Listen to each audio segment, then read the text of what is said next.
Hello there, and welcome to Science for Sleep, where we take the largest questions in the universe, lower the lights, and examine them at a pace that does not require anyone to sit an exam. Tonight, we are looking toward a region of the cosmos that is both enormous and difficult to see. It is called the South Pole Wall, a vast arrangement of galaxies stretching across a significant part of our nearby universe. The name may sound as though astronomers discovered a brick barrier somewhere beyond Antarctica, perhaps guarded by a very cold caretaker with an unusually large set of keys. In reality, it is a connected structure formed by galaxies and galaxy clusters, and much of it escaped clear detection because our own Milky Way stood in the way. Before we begin, where are you listening from tonight? Perhaps you are somewhere in the southern hemisphere, where the direction of the south celestial pole is a familiar part of the sky. Perhaps you are far to the north, where that point remains below your horizon. You may be listening in a quiet room, on a late train, beside an open window, or under a blanket while insisting to yourself that you are still awake.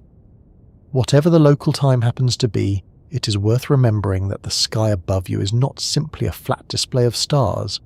Every direction leads into space, and every apparently empty patch may contain galaxies too distant, too faint, or too thoroughly hidden for our eyes to notice. If you find these slow journeys through science useful, you can like the video and subscribe to the channel. It helps other people find this quiet corner of astronomy, and it reassures the mysterious machinery behind the screen that calm explanations of cosmic structures are a perfectly reasonable way to spend an evening. You can also leave a comment telling us where you are listening from. This topic is especially suited to that question, because the name South Pole Wall depends on direction as seen from Earth. It is not located beside the geographic South Pole, and it does not hover over the Antarctic ice. Its densest known region lies in the direction of the South Celestial Pole, a point in the sky defined by the extension of Earth's rotation axis. That distinction is useful because astronomy is full of names that sound more local than the objects themselves. We speak of northern and southern skies, although the universe does not carry a compass. We divide the heavens into constellations, although stars that look close together may be separated by enormous distances. We describe a structure as a wall, although no galaxy inside it would encounter anything resembling a solid surface. These names are tools. They help us organize a universe that is too large to hold in the mind all at once. The South Pole Wall was reported in 2020 by a team studying the motions and distribution of galaxies in the nearby universe. Their reconstruction revealed a long connected feature with a characteristic distance of roughly 500 million light-years and an overall extent commonly described as about 1.4 billion light-years. The structure curves across a broad region of the sky, and its densest section appears near the direction of the South Celestial Pole. The researchers described it as the largest contiguous feature identified within the local volume they examined, comparable in scale to the Sloan Great Wall, but much closer to us. Calling it nearby may seem slightly unreasonable. 500 million light-years is not close in any practical sense. There is no direct service, no convenient motorway, and even light requires hundreds of millions of years to make the trip. Astronomers, however, work with a generous definition of the neighbourhood. On the scale of the observable universe, a structure several hundred million light-years away can count as part of our wider cosmic surroundings. It sits beyond Laniakea, the enormous supercluster region that contains the Milky Way, yet it is close enough for its gravity to leave measurable clues in the motions of galaxies. The surprising part is not only its size, it is the fact that something so large remained difficult to recognize. We often assume that larger objects must be easier to find. That works reasonably well when looking for a suitcase in a small room. It becomes less reliable when the object is a diffuse network of galaxies, the viewing distance is immense, and a bright, dusty galaxy fills the foreground. The South Pole Wall was not hiding behind a single compact object. It was partly concealed within one of the most troublesome areas of extragalactic astronomy, where stars, gas and dust in the Milky Way interfere with our view of what lies beyond. From Earth, the Milky Way can appear as a pale band crossing the night sky. Under dark conditions, it is one of the most impressive sights available without a telescope. That band is the combined light of countless stars seen from inside the galaxy's disk. We're not looking at the Milky Way from a comfortable distance. We live within it, about halfway out from the centre, embedded in a broad disk filled with stars, clouds of gas and grains of dust. When we look along the plane of that disk, our line of sight passes through much more galactic material than it does when we look above or below the plane. The result is a crowded foreground. Nearby stars can overwhelm faint background objects. Dust absorbs and scatters visible light. Dense star fields make it difficult to distinguish distant galaxies. Astronomers historically called the most heavily obscured band the Zone of Avoidance, not because space itself should be avoided, but because early surveys of external galaxies contained a noticeable gap there. The galaxies beyond the Milky Way had not vanished. Our view of them had become incomplete. Surveys at infrared, radio and X-ray wavelengths can penetrate parts of this foreground more effectively than visible light observations, but reconstructing the full distribution of distant matter remains difficult. This creates an odd situation. The Milky Way is our home and our main obstruction. It provides the stars we see most easily while blocking some of the larger universe behind them. It is a little like trying to survey an entire city while standing inside a brightly lit greenhouse. The nearby glass, frames, leaves and reflections are clear. The buildings beyond are present, but their outlines are broken into pieces. Moving to another corner helps, changing the type of camera helps, and careful measurements help, but no single view gives the complete plan. For many years, maps of galaxies showed this missing band across the sky. Large structures appeared to approach one side of the Milky Way and perhaps continue on the other, but their connections were uncertain. Astronomers could make informed estimates, search with wavelengths less affected by dust, and study individual clusters found in the obscured region. Even so, a major question remained. How much cosmic structure was hidden by our own galaxy, and could unseen concentrations of matter help explain the way nearby galaxies move? That last question is central to the discovery. Galaxies are carried apart by the general expansion of the universe, but expansion is not the only influence on their motion. Gravity adds smaller deviations. A galaxy may move a little faster toward a dense region, or a little more slowly away from one. Astronomers call the motion left after accounting for the overall expansion a peculiar velocity. The name does not mean that the galaxy is behaving suspiciously. It simply refers to the part of its motion produced by local and regional gravitational influences. A useful comparison is a group of leaves floating on a river. The current carries all of them downstream, which resembles cosmic expansion on a very simplified level. Eddies, rocks, and bends in the channel add local movements. One leaf drifts sideways, another slows near the bank, a third circles briefly before continuing. If the riverbed were hidden, you could still learn something about it by measuring how the leaves depart from the main flow.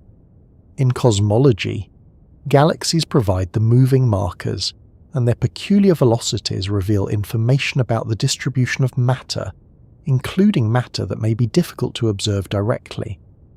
The research behind the South Pole Wall used the Cosmic Flows 3 catalogue, a large compilation of galaxy distance measurements. The published catalogue contained 17,669 entries gathered through several distance measuring techniques. By combining galaxy distances with observed redshifts, researchers could estimate peculiar velocities and reconstruct density and velocity fields across the local universe. In other words, they did not rely only on counting visible galaxies and clear photographs. They also examined how galaxies were moving and used those motions to infer the larger gravitational landscape. This method matters because light can be blocked, but gravity does not politely stop at a dusty foreground. A hidden concentration of matter can still tug on surrounding galaxies. Its presence may be recorded in their motion even when the structure itself is only partly visible. The effect is not a dramatic rush of galaxies across the sky. These measurements are subtle, and the reconstruction requires large data sets, careful distance estimates, mathematical models, and an acceptance that the universe has not arranged itself for the convenience of mapmakers. Distance is especially difficult. Measuring where a galaxy appears on the sky is straightforward. Determining how far away it is can be much harder.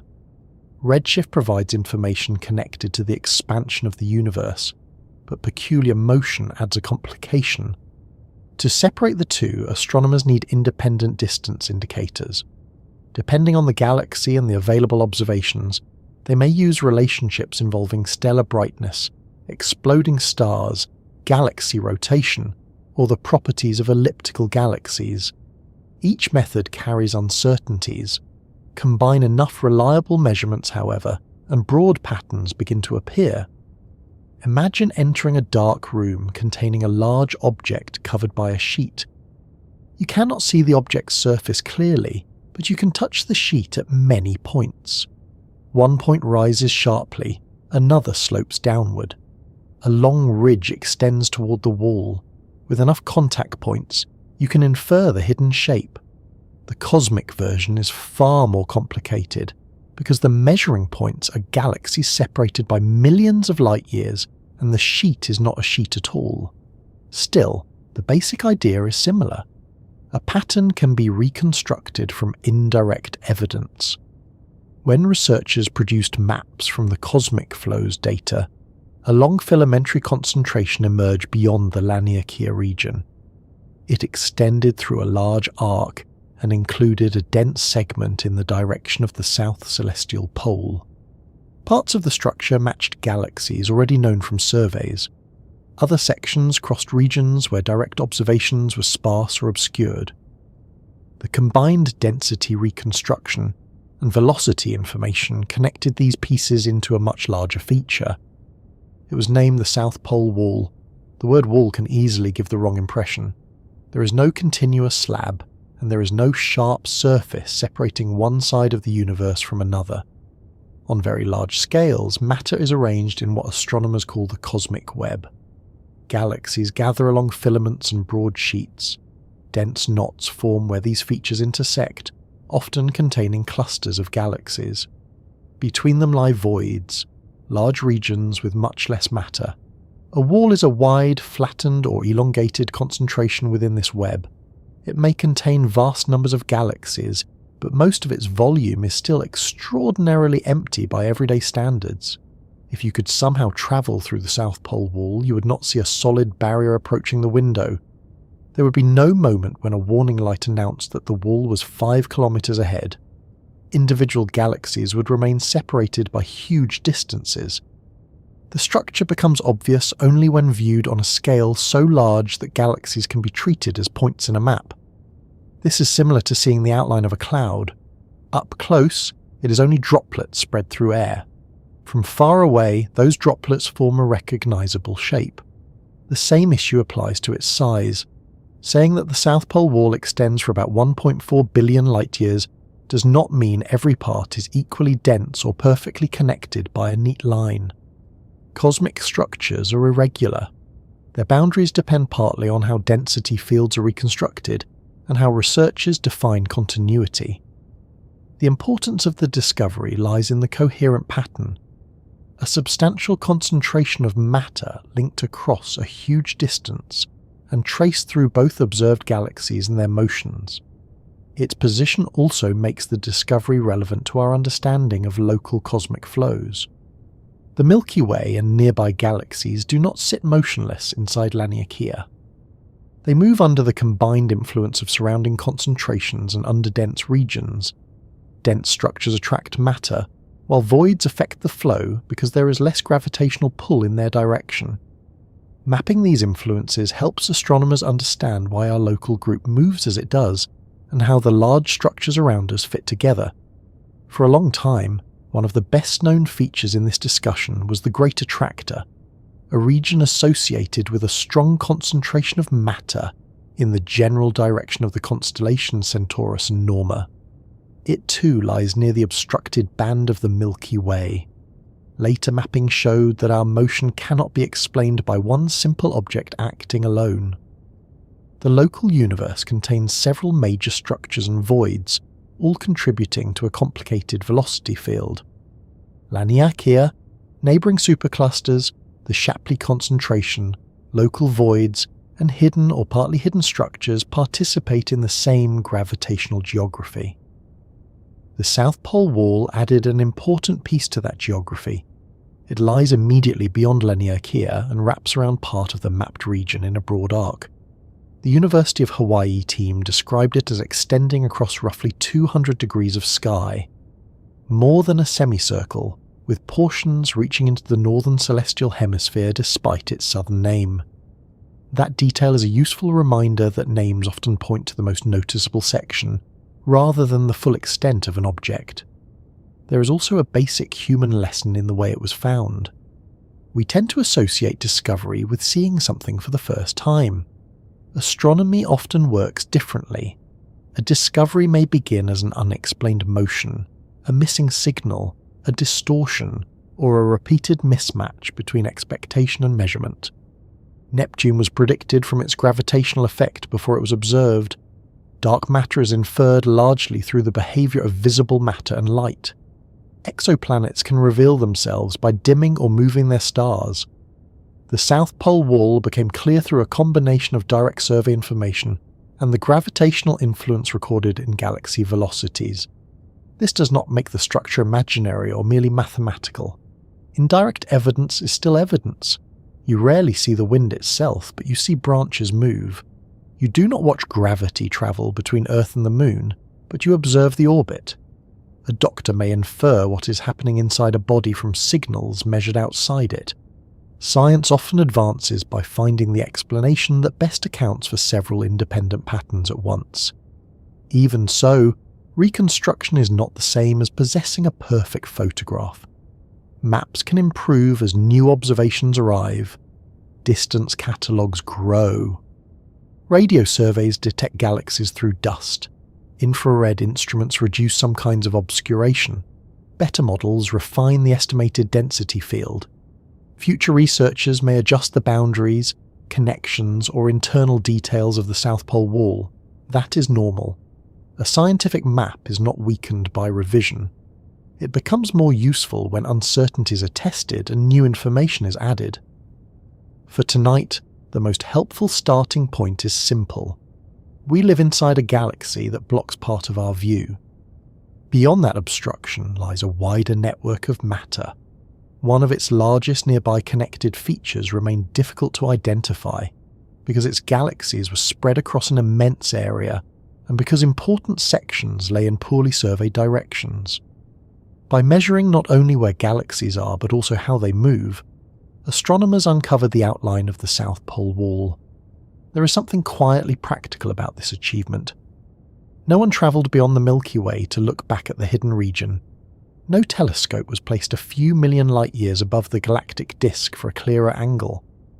Researchers worked from our imperfect position, using incomplete views and the accumulated pull of gravity. They turned motion into a map. Seen from a dark field, the Milky Way does not look like an obstacle. It looks like a broad, pale band made from so many faint stars that their light blends together. In places, it appears mottled, with bright knots interrupted by dark lanes. The effect can be subtle under suburban lighting and much clearer under a properly dark sky, where the band stretches from one horizon to the other. It is easy to imagine that we're looking at a distant cloud. We're actually looking through the flattened disk of the galaxy that contains the Sun, Earth, and nearly every star visible without a telescope. Our position inside that disk changes everything. If the Milky Way could be viewed from far above, its stars would form a wide, rotating system with spiral structure, a central concentration, and a much thinner layer of gas and dust spread through the disk. From Earth, we cannot step outside and turn the galaxy around for a convenient photograph. We see it from within, roughly as someone standing in the middle of a large forest sees trees in every direction. Looking upward through the canopy may reveal a relatively open view. Looking horizontally through the forest means seeing trunk after trunk, branch after branch, until the distance becomes difficult to judge. The bright band is strongest where our line of sight travels through the largest amount of the galactic disk. More stars lie along that direction, so more starlight reaches us. The central regions appear especially crowded because we are looking toward a much denser part of the Milky Way. All sky maps made by missions such as Gaia show this clearly. The galactic plane forms the dominant bright structure, while the central region contains an enormous concentration of stars. Dark patches crossing that same plane are not empty holes. They are foreground clouds of interstellar material absorbing the light from stars behind them. This material is called the interstellar medium. It includes gas in several forms, along with tiny solid grains that astronomers refer to as dust. Cosmic dust is not quite the same as the material collecting behind a bookshelf, although both have a talent for appearing where they are least welcome. Galactic dust contains compounds built from elements such as carbon, silicon, oxygen, and iron. Individual grains are extremely small, but a cloud containing enough of them can block a substantial amount of visible light. Dust affects different wavelengths by different amounts. Shorter visible wavelengths are generally scattered and absorbed more strongly than longer wavelengths. This can make distant objects look dimmer and redder than they really are. The process is known as interstellar extinction, with the colour change usually called reddening. If astronomers do not correct for it, a galaxy behind the Milky Way may appear fainter, more distant, or more unusual than it actually is. In the densest directions, the galaxy may not appear in a visible light image at all. That is one reason the dark lanes in the Milky Way can look so solid. The stars have not stopped behind those patches. Their visible light has been reduced before it reaches us. Gaia uses measurements of large numbers of stars to map this absorption and estimate where interstellar dust is concentrated. Its maps show that dust is not spread evenly. It forms clouds, filaments, cavities, and irregular layers, creating some directions that are relatively clear and others that are extremely difficult for optical observations. The same dust that blocks visible light can become easier to study at infrared wavelengths. Warm dust emits infrared radiation, and infrared light can pass through some obscuring regions more effectively than visible light. This is why an infrared view of the sky looks very different from the familiar night sky. In all sky observations by missions such as IRAS and Akari, the Milky Way remains a bright stripe, but the instruments reveal heated dust, star-forming regions, and stars that optical telescopes struggle to see. Infrared astronomy does not make the foreground vanish. It changes which parts of it become transparent and which parts begin to glow. That last detail is important. It is tempting to think that astronomers can solve the problem by switching to infrared and carrying on as though the Milky Way were no longer present. In practice, the situation is less tidy. Some wavelengths penetrate dust better, but the galactic plane is still crowded with stars. Dust itself produces infrared emission. Bright nebulae add structure. Detectors can be overwhelmed by foreground sources. A faint external galaxy may be present in the data and still be difficult to separate from everything closer to us. Stellar crowding creates a second major problem. A distant galaxy is not always a dramatic spiral with a clear outline. At great distances, it may appear as a small, faint patch, covering only a few pixels. In a sparse field, software and human observers can identify that patch with reasonable confidence. Place the same object behind thousands of foreground stars, and its light can become fragmented or confused. One star may sit over its centre, another may overlap an outer edge. Several stars may make a random pattern that resembles a galaxy, while an actual galaxy may be dismissed as a blend. This is called source confusion, and it becomes increasingly serious near the galactic plane.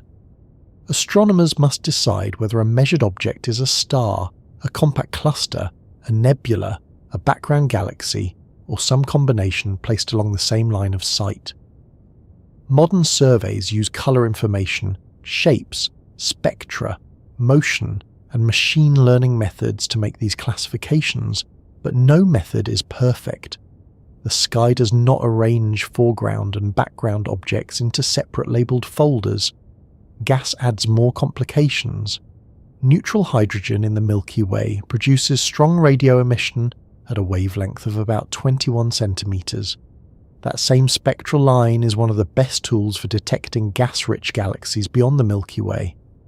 Radio waves can pass through dust, allowing surveys to search where visible light catalogues are incomplete.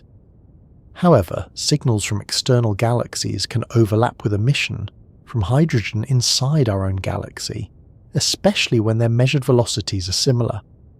Even the method designed to look through the foreground has a foreground of its own. Despite that difficulty, radio surveys have recovered large numbers of hidden galaxies. The Parker's HI Zone of Avoidance survey searched behind the southern Milky Way and reported 883 galaxies across its main survey region. Many had weak or absent optical identifications, and the rate of optical or near-infrared counterparts dropped in areas with stronger extinction and heavier stellar crowding. The survey also traced large-scale structures across the obstructed band, including features connected with the Great Attractor region. Earlier phases of that work had already shown what could happen when the missing area was examined with the right instrument. A shallow Parkes survey found more than 100 galaxies, many previously unknown, and helped reveal the continuity of a long filament across the Milky Way's plane. Another southern survey detected 110 hydrogen-rich galaxies, with uncatalogued objects tending to lie behind thicker obscuration. These were not galaxies that had recently formed.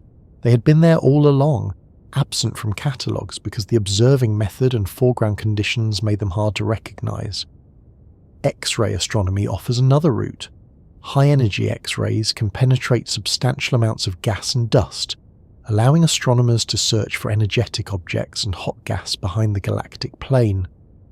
Massive galaxy clusters often contain extremely hot gas that emits X-rays, so X-ray surveys can identify clusters even when their member galaxies are difficult to count in visible light. The CIZA project, whose name stands for Clusters in the Zone of Avoidance, used this approach to build a more complete census of clusters behind the Milky Way and to improve maps of large-scale structure and gravitational influence. No single wavelength provides a complete answer. Radio surveys are especially good at finding galaxies rich in neutral hydrogen, but they can miss gas-poor elliptical galaxies and may struggle where external hydrogen signals overlap the Milky Way's own emission. Infrared surveys reduce some effects of dust, but crowding and infrared foreground emission remain. X-ray searches can find hot clusters and active sources, but ordinary galaxies may emit too weakly to stand out. Optical surveys remain extremely useful where extinction is moderate, because they provide detailed images and spectra. The practical solution is to combine them. This multi-wavelength approach resembles listening to several conversations through a wall. One voice may be clearer at low frequencies, another may carry through a vent, a third may be understood only when the room becomes quiet. None provides the entire discussion, but together they reveal who is present and roughly what is happening. Astronomers combine images, radio spectra, infrared colours, X-ray detections, redshifts and distance measurements to reconstruct a region that no instrument sees perfectly. The obstruction also changes with direction. Galactic coordinates describe positions relative to the Milky Way rather than Earth's equator. Galactic latitude measures how far an object appears above or below the plane of the galaxy. At high galactic latitudes, lines of sight usually pass through less of the disk and external galaxies are easier to detect. Near 0 degrees of galactic latitude, extinction and crowding generally become more severe. The boundary of the difficult region is not sharp because dust clouds are irregular, survey sensitivities differ, and different wavelengths respond to the foreground in different ways. As a result, the hidden band is not a simple strip of constant width. Some windows allow astronomers to see surprisingly far through the plane. Other directions remain heavily obscured even away from its exact centre. A map based on one survey may show a wider missing region than a map based on another. A bright nearby galaxy might be detectable through strong extinction, while a faint distant cluster disappears behind a less extreme foreground. The amount that is hidden depends on the object, the instrument, the wavelength, and the standard of evidence required. For early extragalactic astronomy, those limitations created a striking visual effect. When galaxies were plotted across the entire sky, they appeared in large numbers over most directions and became scarce along the Milky Way. It looked as if external galaxies avoided a broad celestial belt. Astronomers understood that the gap was largely observational, but knowing that objects were hidden did not reveal exactly what those objects were or how they connected to structures on either side. This missing information matters because large-scale structures rarely respect the boundary of an observing survey. A filament can approach the galactic plane from one side and continue behind it. A cluster may sit directly within the obscured region. A broad wall can cross the foreground at an angle, leaving visible sections that look unrelated until the hidden middle is reconstructed. Without those connections, maps can turn one continuous feature into several apparently separate pieces. Imagine drawing a road map on a sheet of paper and placing a thick strip of tape across the centre. Roads enter the tape from different directions and disappear. Some may continue straight, others may curve, meet, or end beneath it. You can make guesses from the visible portions, but the correct network remains uncertain until the covered section is examined. The Milky Way creates a far more complicated version of that problem because the strip is not opaque at every wavelength. Its thickness changes across the sky, and the objects behind it sit at many different distances. Distance is the part that flat sky maps cannot show. Two galaxies can appear close together from Earth and be separated by hundreds of millions of light years. Another pair can appear on opposite sides of the Milky Way and belong to the same extended structure. To map the cosmic web, astronomers need three-dimensional information. They measure redshifts, estimate independent distances where possible, and examine the peculiar motions produced by gravity. This is how a collection of points becomes a map of clusters, filaments, walls, and voids. The foreground can interfere with every step. Extinction makes galaxies fainter, reducing the quality of their spectra. Crowding complicates measurements of shape and brightness. Incomplete catalogues leave fewer targets for follow-up. Distance indicators that depend on carefully measured light can become less reliable when dust corrections are uncertain. The result is not merely a blank space in a picture. It is a region where several kinds of astronomical information become less complete at once. Yet the Milky Way is not deliberately concealing anything. There is no cosmic decision to keep the South Pole wall private. The alignment is accidental, produced by our location inside one galaxy and the direction of much larger structures beyond it. An observer in another galaxy would have a different obstruction. Their own disk might block a different part of the cosmic web, while the region hidden from us could be plainly visible to them. Every observing position comes with advantages and blind spots. This is easy to forget because modern maps of the universe often look authoritative. They use precise coordinates, carefully selected colours, and smooth reconstructions. The finished image may seem as though every part has been measured equally well. In reality, astronomers attach uncertainties to the data, test how strongly a feature depends on assumptions, and compare reconstructions made with different methods. Some regions are densely sampled, others are inferred from fewer observations. A responsible cosmic map is not a claim that uncertainty has disappeared. It is a way of showing what the evidence supports and where confidence changes. The South Pole wall emerged from exactly this kind of problem. Parts of the surrounding galaxy distribution were known, but the Milky Way obscured important directions. The wall's extent was also difficult to appreciate because it is not a compact object. It bends across a wide area and sits at distances where individual sections can seem disconnected. Direct galaxy counts alone were not enough to show its full form. Velocity field reconstruction helped reveal the continuity. There is a useful difference between hidden and invisible. Invisible suggests that something cannot be detected. Hidden means the available evidence is obstructed, incomplete, or indirect. The South Pole wall was hidden in the second sense. Galaxies associated with it had been observed in less obscured regions. Motions influenced by its mass were measurable. Survey data contained pieces of the pattern. What was missing was a clear connection between those pieces. The Milky Way's bright curtain therefore did two things at once. It removed background galaxies from some catalogues, and it made the larger geometry harder to recognise.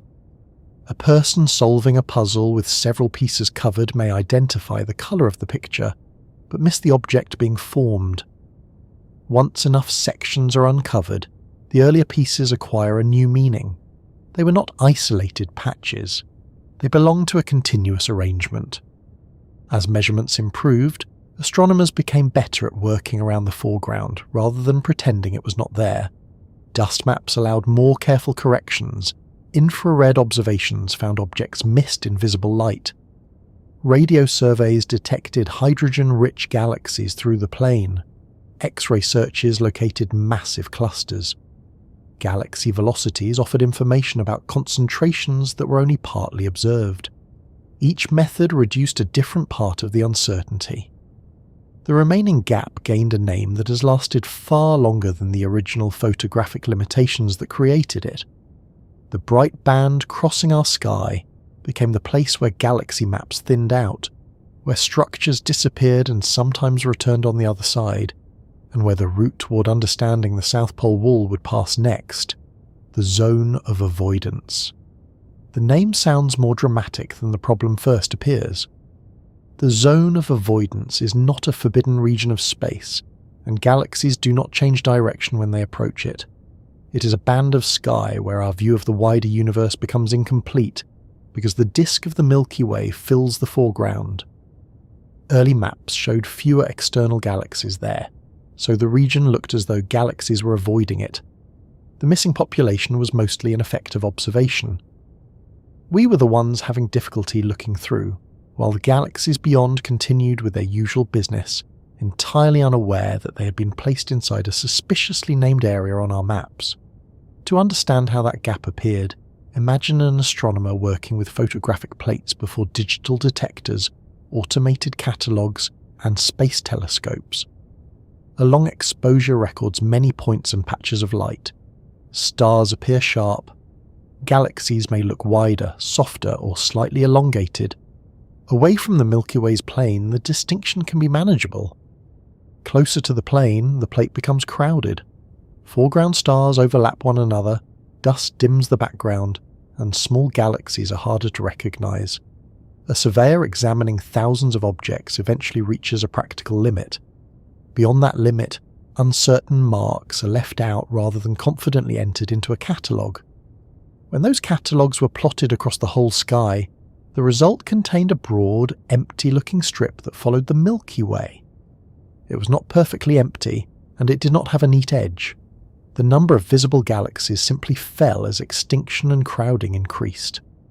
A major review of the subject described foreground extinction as producing a zone covering roughly a quarter of the distribution of optically visible galaxies. The exact fraction depends on the survey, the brightness of the galaxies being sought, and the boundary chosen for the difficult region. That last point is worth keeping in mind because the zone of avoidance is not a fixed physical object. It cannot be outlined in space with a single border. Astronomers often describe it using galactic latitude, which measures angular distance above or below the Milky Way's plane. A survey might define its working zone as everything within 5 degrees of the plane, while another might use 10 or 20 degrees. Optical cluster catalogues have sometimes excluded a wider band because clusters are especially difficult to identify when their member galaxies are hidden among dense star fields. Radio surveys can work much closer to the plane, although they encounter different problems. The word zone therefore refers to a changing observational limitation. Its width depends on what you're trying to find and how you are looking. A large, bright nearby galaxy may remain detectable through a region where a faint, distant galaxy disappears. A rich cluster can reveal hot gas in X-rays even when its ordinary member, galaxies, are difficult to count. A gas-rich spiral can announce itself through radio emission from neutral hydrogen. A gas-poor elliptical galaxy may remain quiet at the same wavelength. The foreground does not hide every object equally, and each observing method leaves its own version of the gap. Visible light suffers most obviously from dust. As light travels through the Milky Way, dust grains absorb and scatter part of it. The background object becomes fainter, and its colour can shift toward the red because shorter wavelengths are affected more strongly. Astronomers can estimate this extinction and correct measured brightness, but a correction only helps when the object has been detected in the first place. If dust reduces a faint galaxy below the survey's detection threshold, no adjustment can restore an object that never entered the catalogue. Crowding adds a separate difficulty. Near the galactic centre, the sky can contain an enormous number of foreground stars in a small area. A distant galaxy may sit behind several of them. Its outer light can be broken up, its apparent shape can change, and its centre can be confused with a star. Automated software faces the same basic problem as a human observer. It must decide whether a source is extended, whether several points belong together, and whether a fuzzy patch is a galaxy or a local cloud. The denser the field becomes, the more false matches and missed detections appear. Near-infrared observations improve the situation because longer wavelengths pass through dust more effectively. Surveys such as 2MASS could identify galaxies behind extinction levels that made optical searches ineffective. Even this method met a limit. Comparative work found that optical searches became severely restricted at high extinction, while near-infrared searches continued through much thicker dust. In the crowded region around the galactic bulge, however, the density of foreground stars became the dominant problem. Changing wavelength reduced the curtain's opacity, but it did not remove all the people standing in front of it. Near-infrared catalogues also require redshifts if astronomers want a three-dimensional map. A photograph gives a direction and an apparent brightness. It does not automatically reveal the galaxy's distance or motion. The 2MASS redshift survey was designed to map tens of thousands of galaxies across most of the sky, yet its first release still lacked redshifts for a notable fraction of entries inside the Zone of Avoidance. A later observing program measured redshifts for 1041 galaxies that had been missing this information, helping to fill a gap that remained even after the galaxies themselves had been identified. Radio astronomy approaches the foreground in another way. Neutral hydrogen atoms can emit radiation at a wavelength of about 21 centimeters. Many spiral and irregular galaxies contain large reservoirs of neutral hydrogen, so they produce a measurable radio signal. Dust that blocks visible light is largely transparent at this wavelength. A radio telescope can scan the galactic plane without needing an optical image of every target in advance, listening for the characteristic hydrogen line from galaxies beyond the Milky Way. The signal also carries velocity information. Its wavelength is shifted by the motion of the emitting galaxy, allowing astronomers to estimate a recessional velocity. That makes a blind hydrogen survey especially useful for tracing large-scale structure. Each detection provides a position on the sky and a velocity measurement, even when the galaxy has no obvious optical counterpart. It is rather like hearing vehicles moving on the far side of a fog bank. You may not see their shapes, but their engines reveal that they are present and moving at different speeds. The Parkes radio telescope was used for one of the most extensive surveys of the southern Zone of Avoidance. Its multi-beam receiver searched a narrow band around the galactic plane and detected 883 galaxies out to a recessional velocity of 12,000 kilometers per second. Just over half had optical or near-infrared counterparts already recorded in the literature. Additional counterparts were found by examining existing and new images. but the success rate declined where stellar crowding and extinction were strongest. The radio detections filled in structures in the Puppis and Great Attractor regions and revealed concentrations that had not been clearly mapped before. An earlier, shallower stage of the park's work had already shown why these searches mattered. It detected 107 galaxies, about 2/3 of them previously unknown, and the new points made the connection of a long filament across the hidden band easier to recognize.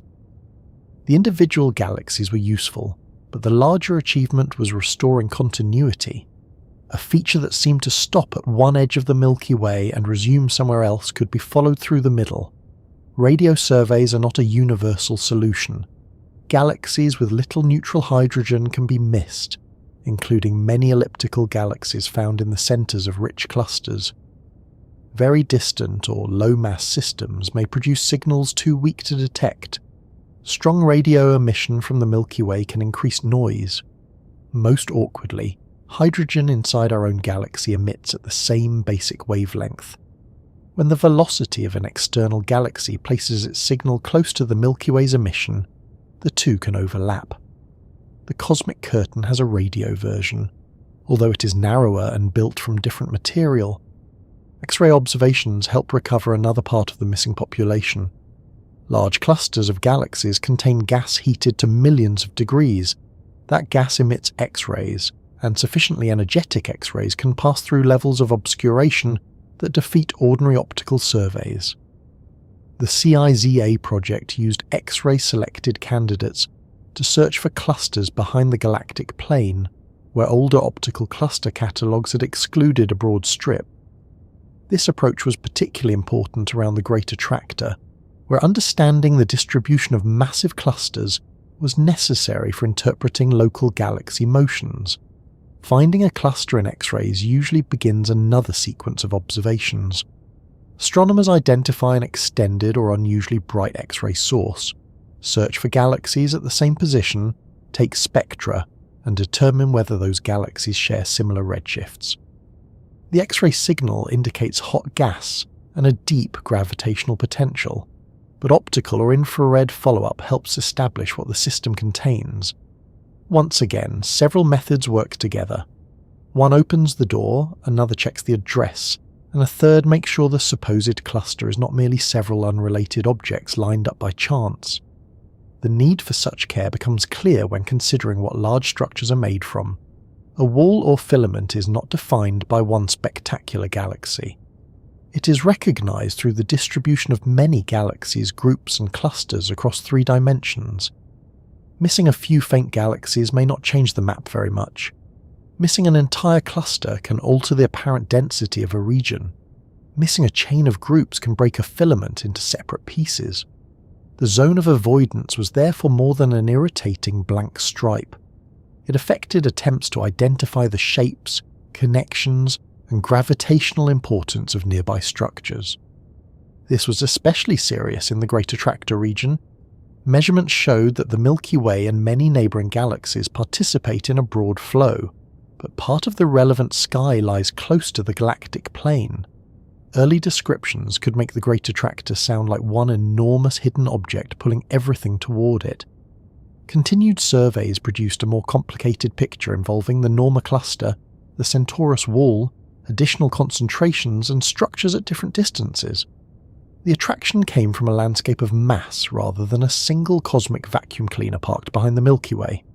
The Norma cluster is a useful example of what the zone can conceal.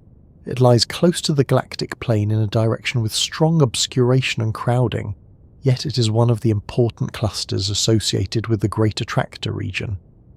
Its recognition required deep optical work and observations at other wavelengths.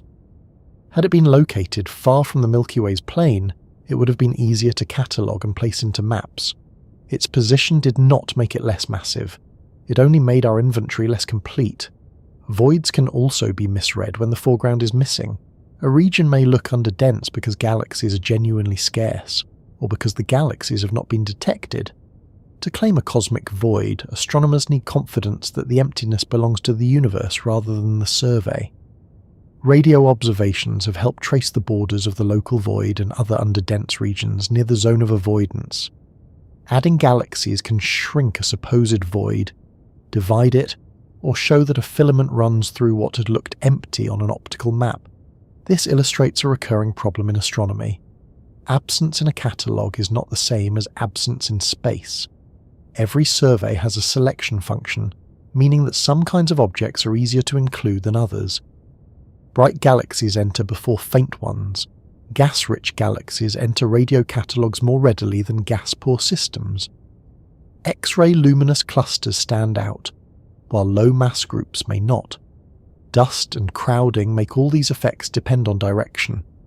Before interpreting a pattern, researchers must ask how much of it was produced by the universe, and how much by the way the observations were collected.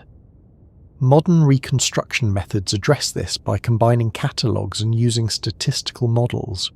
Astronomers can estimate the density field on either side of the Milky Way, compare structures approaching the hidden region, and infer likely continuations. They can also use peculiar velocities, because galaxies respond to gravity from matter that may not appear clearly in images. These methods do not simply paint arbitrary galaxies into a blank band. They calculate which mass distributions are consistent with the observed positions, distances, and motions, while retaining uncertainty where the information is weak. Suppose several streams flow into a lake hidden by mist, and several streams emerge from the other side. The visible channels place limits on what can be happening inside the mist. Water must be connected in some way, but there may be several possible routes. Measuring the speed and direction of the flow reduces those possibilities. The density and velocity reconstructions used in cosmology follow a related logic. Galaxies outside the most obscured strip carry information about the mass within and beyond it. This is why a structure can be partly hidden without being completely unknown. The South Pole Wall did not emerge from a totally blank region. Some of its galaxies and groups had been recorded. Segments were visible away from the worst foreground. Redshift surveys provided positions in 3 dimensions. Peculiar velocities indicated a connected gravitational pattern. What had been difficult to establish was the full continuity of the feature across a wide span and through directions where direct sampling became thin. The name South Pole Wall can make the object sound compact and remote from the Zone of Avoidance, but its mapped form curves over a large part of the local universe. Important portions lie in directions affected by the Milky Way, and the foreground helped prevent those portions from being joined into one obvious structure. Once the density field was reconstructed, the wall appeared as a connected ridge rather than a set of unrelated concentrations. There is a practical reason astronomers care so much about filling this gap.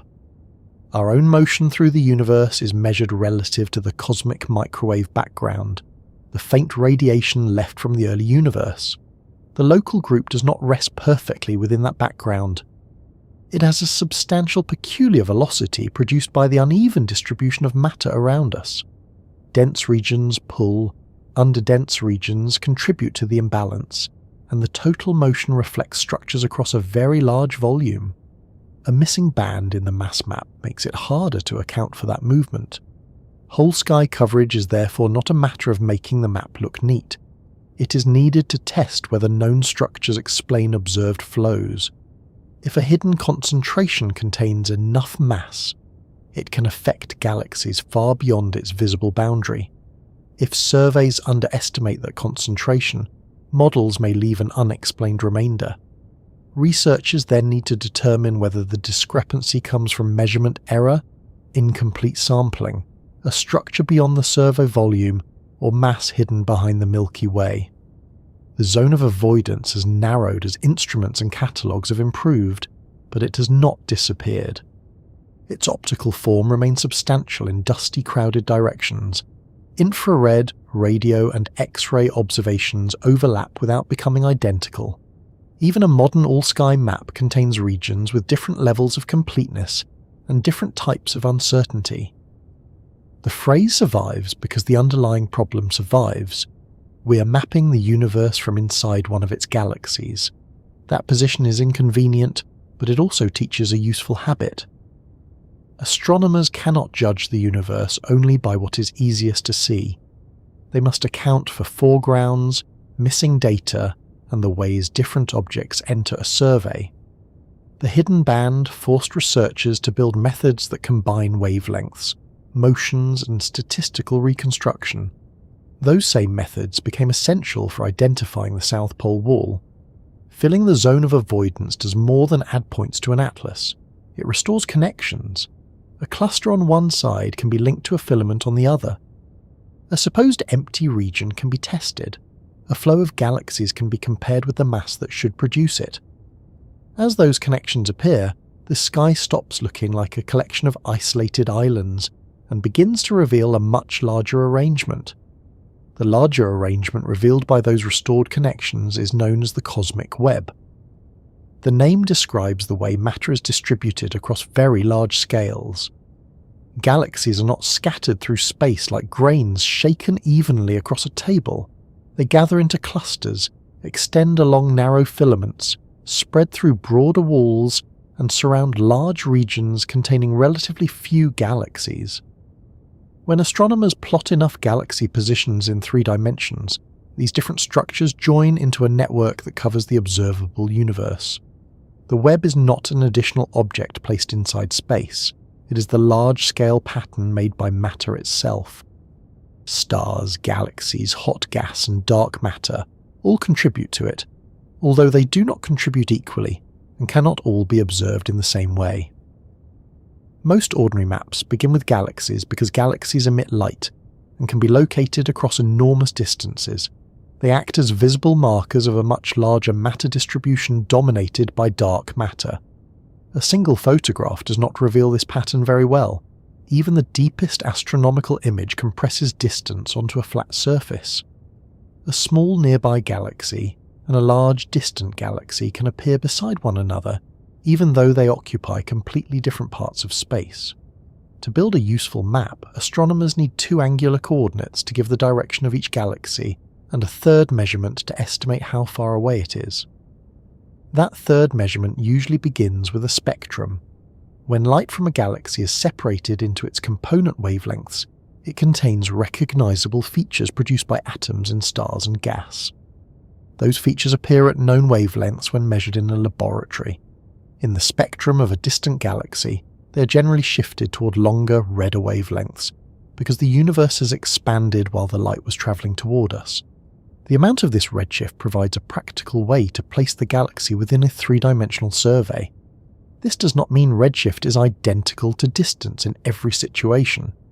Cosmic expansion provides the main relationship, especially for sufficiently distant galaxies, but local gravitational motions add smaller shifts. The conversion also depends on the cosmological model being used. For broad maps, however, redshift allows astronomers to arrange huge numbers of galaxies by depth rather than leaving them all pressed onto one flat sky.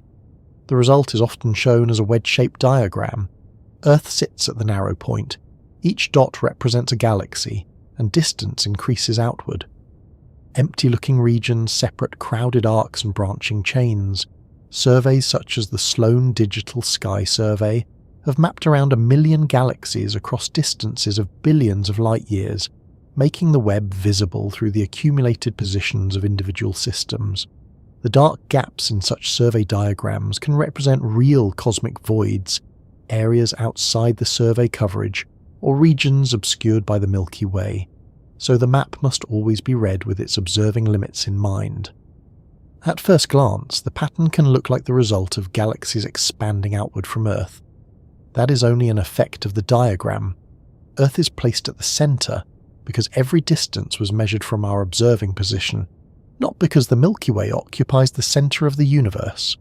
An astronomer working in a distant galaxy would draw a map centred on that location and recover the same broad network from a different viewpoint. The web began from small differences in density in the early universe. Matter was distributed far more evenly than it is today, but it was not perfectly uniform. Some regions contained slightly more matter than average, while others contained slightly less. Gravity strengthened those differences. Denser regions attracted more matter and became denser still. Underdense regions lost matter to their surroundings and gradually expanded into voids.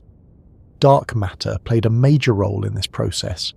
It does not emit, absorb, or reflect light in the ordinary way, but it responds to gravity and contributes most of the matter responsible for building cosmic structure. Dark matter collected into a network of halos, filaments, and sheets. Ordinary gas fell into those gravitational structures, where some of it cooled and formed stars and galaxies. The luminous web traced by galaxy surveys is therefore related to an underlying dark matter web that is much harder to observe directly. The growth did not occur equally in every direction. A slightly overdense region might collapse first along one dimension, creating a flattened sheet. Further collapse along a second direction could produce a filament. Where several filaments met, matter could gather into dense knots, containing groups and clusters of galaxies. This sequence is simplified, because actual structures form through irregular gravitational interactions, mergers, and surrounding tidal forces, but it explains why the final pattern contains several different shapes rather than only round clumps. A cluster is one of the densest parts of the network. It can contain hundreds or thousands of galaxies held within a shared gravitational environment, along with hot gas and a much larger amount of dark matter. Filaments connect these dense regions over tens or hundreds of millions of light-years. Walls are wider, sheet-like concentrations that may contain many filaments and clusters. Voids occupy the spaces between them. These names describe shape and density rather than solid construction.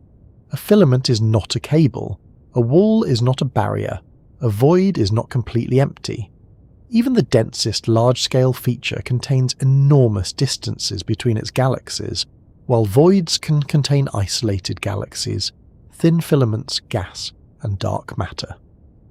The categories become meaningful only after the view has been expanded enough for broad patterns to emerge. Consider a map of roads at several different scales. A street-level view shows individual buildings and junctions. A regional map shows cities connected by motorways. A national map reduces those cities to points and the motorways to lines. The cosmic web requires an even more extreme change of scale. A galaxy containing hundreds of billions of stars becomes one point. A cluster becomes a compact knot. A billion light-year structure becomes an extended curve across the map. This creates a challenge when astronomers try to decide where one feature ends and another begins. Cosmic structures do not have painted boundaries. Density usually changes gradually. One researcher may identify a long filament where another divides it into several connected segments. A broad ridge may be classified as a wall under one method and as a network of filaments under another. The differences do not necessarily mean that one map is false. They can result from different definitions, smoothing scales, data quality, and research goals. Automated methods help make these decisions consistent. Some calculate the density around each galaxy and identify ridges in that density field. Others examine the tidal forces produced by surrounding matter, the direction of velocity flows, or the geometric relationship between neighbouring points. Multi-scale techniques analyse the same region at different resolutions, allowing them to identify large walls without erasing the smaller filaments contained within them. The Nexus family of methods, for example, was developed to classify clusters, filaments, walls, and voids using density and several related fields across multiple scales. Different versions recover the most prominent structures consistently, but can disagree about weaker features. Before any classifier can be used, the scattered survey measurements must often be converted into a continuous density estimate. A galaxy catalogue contains points, not a smooth field. Astronomers need to infer how density changes between those points, while accounting for the fact that nearby regions may be sampled more completely than distant ones. A simple approach would be to divide space into boxes and count the galaxies in each box. More galaxies would indicate a higher density. That works in principle, but the result depends heavily on the size of the boxes. Large boxes erase narrow features, small boxes become noisy, with many containing only one galaxy or none at all. More advanced methods adapt to the local sampling, smooth the data over several scales, or estimate density using the distances between neighbouring galaxies. Surveying completeness must also be included. A telescope can detect faint galaxies nearby, but may see only the brightest galaxies at greater distances. Dust can reduce the number detected in certain directions. Bright stars can hide small areas of sky. Instruments have limits, and observing programs have boundaries. Without correction, the outer parts of a survey might look emptier simply because fewer galaxies were bright enough to enter the catalogue. Statistical reconstruction methods are used to reduce these problems. A Wiener filter, for instance, can suppress noise and estimate an underlying density field while accounting for survey selection and incomplete sampling. Applied to the 2-degree field galaxy redshift survey, this type of reconstruction recovered major superclusters and voids across the survey volume rather than treating every observed galaxy as an isolated point of equal importance. The map remains a model constrained by data, not a photograph with the foreground removed. In densely observed regions, the reconstruction can follow detailed structures. Near a survey boundary or inside a poorly sampled area, the method relies more strongly on statistical assumptions. Good maps show this uncertainty or test the result against alternative reconstructions. Otherwise, a smooth computer-generated feature may appear more definite than the observations allow. Galaxy positions reveal a great deal, but they do not provide a complete map of mass.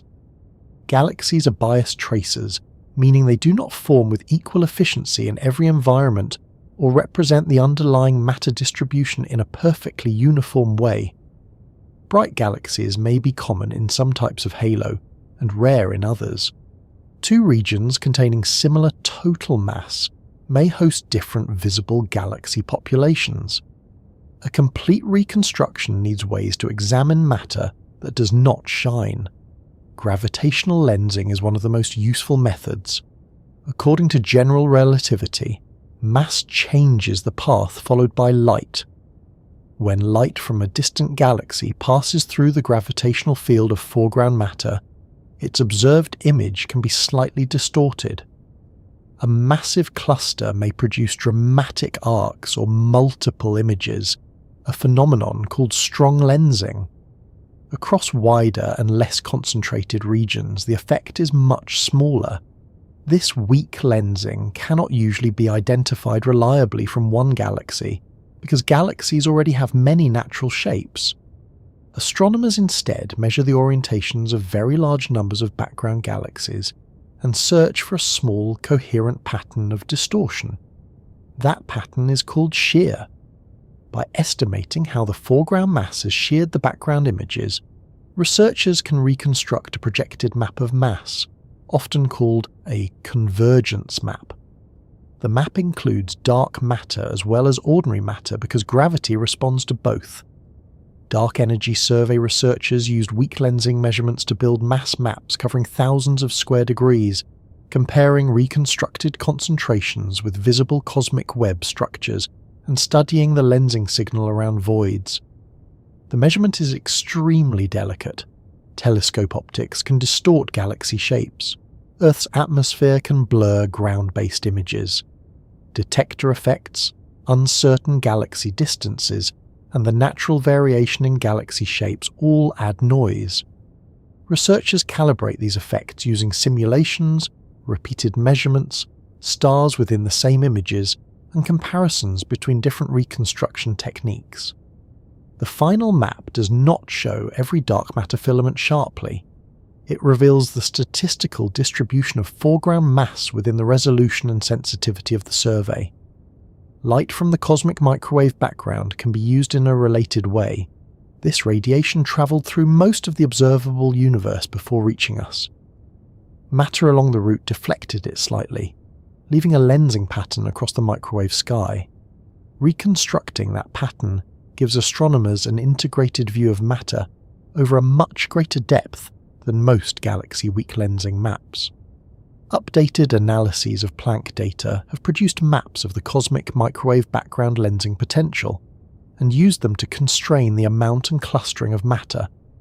Neither galaxy lensing nor microwave background lensing gives a simple three-dimensional picture on its own. Each measurement combines the effects of matter across a range of distances. Distance estimates for source galaxies and statistical techniques can separate some of that information into broad layers. Cross-correlating lensing maps with galaxy surveys, cluster catalogues, and other observations then shows how visible traces relate to the underlying mass. Hot gas supply is another tracer.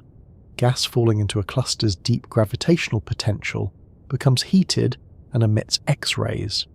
The same electrons can interact with cosmic microwave background photons, creating a measurable change known as the Sunyaev-Zeldovich effect. X-ray and microwave surveys therefore help locate massive clusters, including some that are difficult to recognize through optical galaxy counts alone. These observations reveal where ordinary matter has collected under the influence of a larger dark matter concentration. Hydrogen surveys trace yet another component. Neutral hydrogen emits radio waves at a characteristic wavelength, allowing gas-rich galaxies to be located behind dust and across wide areas. Future radio surveys can map enormous numbers of galaxies and, in some cases, measure the combined emission from unresolved hydrogen over large volumes. Each tracer responds to different conditions. Combining them reduces the risk that the final web reflects the preferences of one observing method. Simulations provide the testing ground for these maps. Cosmologists begin with a model of the early universe and a set of cosmological parameters. They represent matter with large numbers of particles or fluid elements, then calculate how gravity and other physical processes change the distribution over billions of years. Dense knots, filaments, sheets, and voids develop naturally in simulations based on the standard cosmological model. The simulated universe can be observed as though it were a real survey. Researchers apply brightness limits, remove regions, add measurement errors, and test whether their mapping algorithms recover the original structures. Because the full simulated density field is known, they can see which filaments were missed, which walls were divided incorrectly, and how much uncertainty appears when the sampling becomes sparse. Simulations also demonstrate that the web is dynamic. Matter does not merely sit inside a finished arrangement. Gas and galaxies tend to move from underdense regions toward walls, from walls toward filaments, and along filaments toward clusters.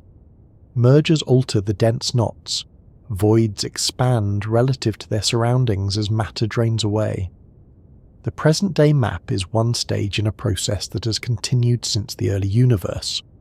Voids are especially important in that process. They occupy much of the universe's volume, even though they contain a small fraction of its matter. Their interiors are not perfectly empty, but their lower density makes them expand more rapidly than crowded regions. As nearby matter moves toward surrounding walls and filaments, the void becomes emptier and its boundaries become more pronounced. Surveys of galaxy positions and reconstructions based on cosmic flows data show that voids can form an interconnected network, with smaller filaments passing through some underdense regions.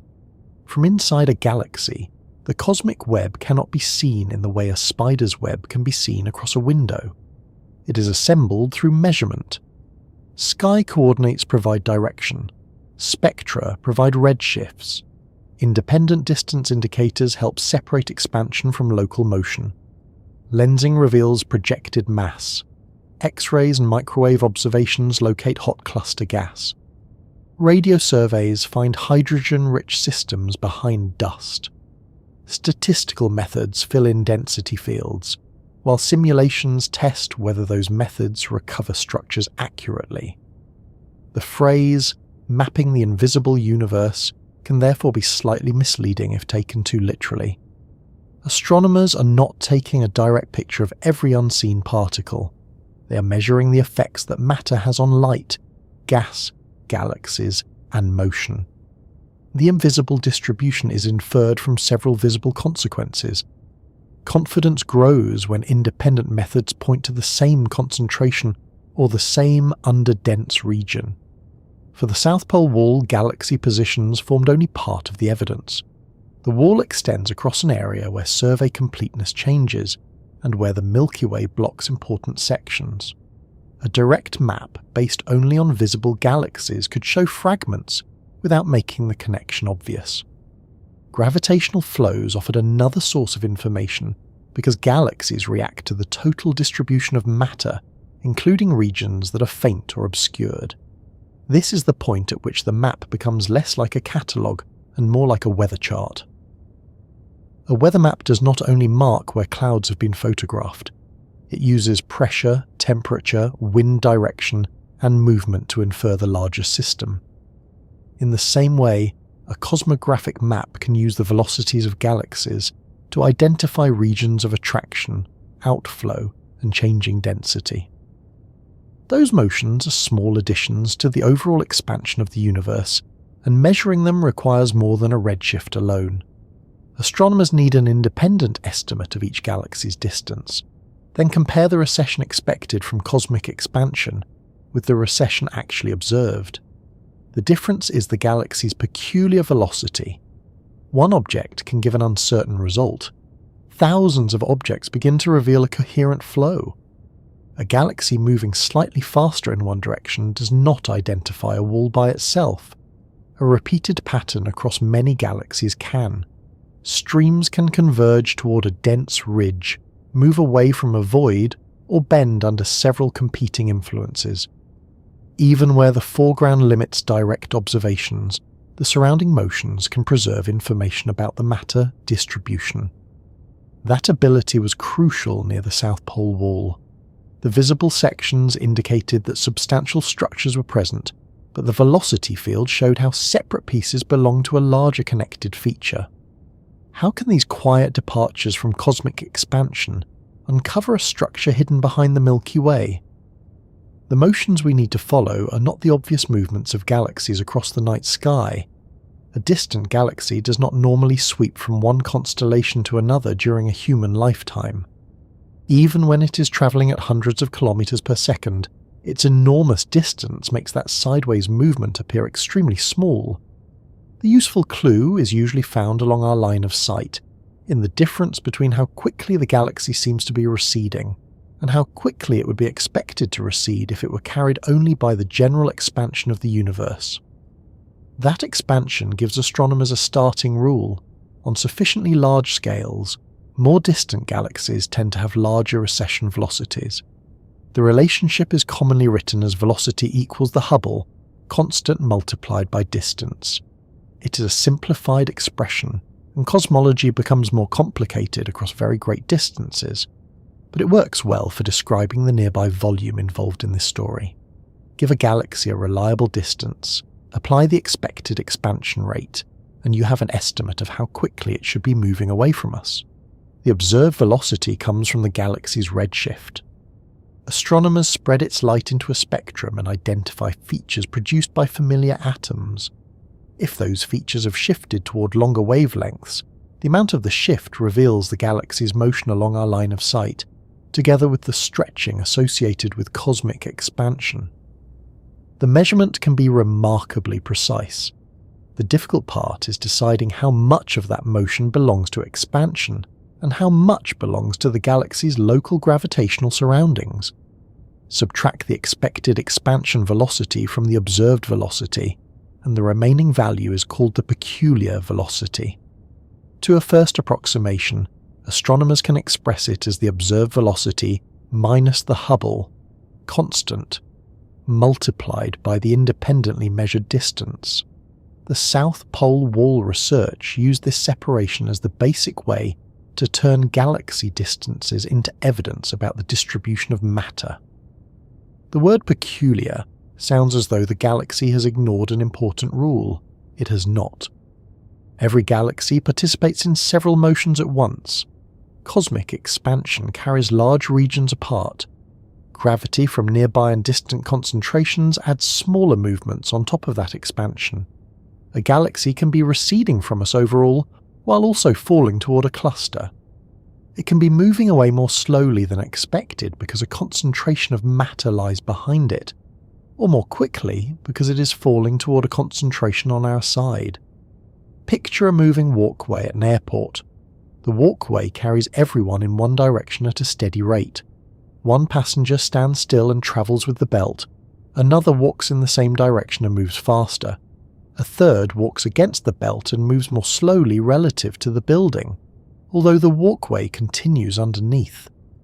Cosmic expansion is not literally a walkway, and galaxies are not late passengers carrying impractical luggage, but the comparison separates the shared background movement from the individual motion added to it. A positive peculiar velocity generally means that a galaxy is receding from us faster than the selected expansion model predicts.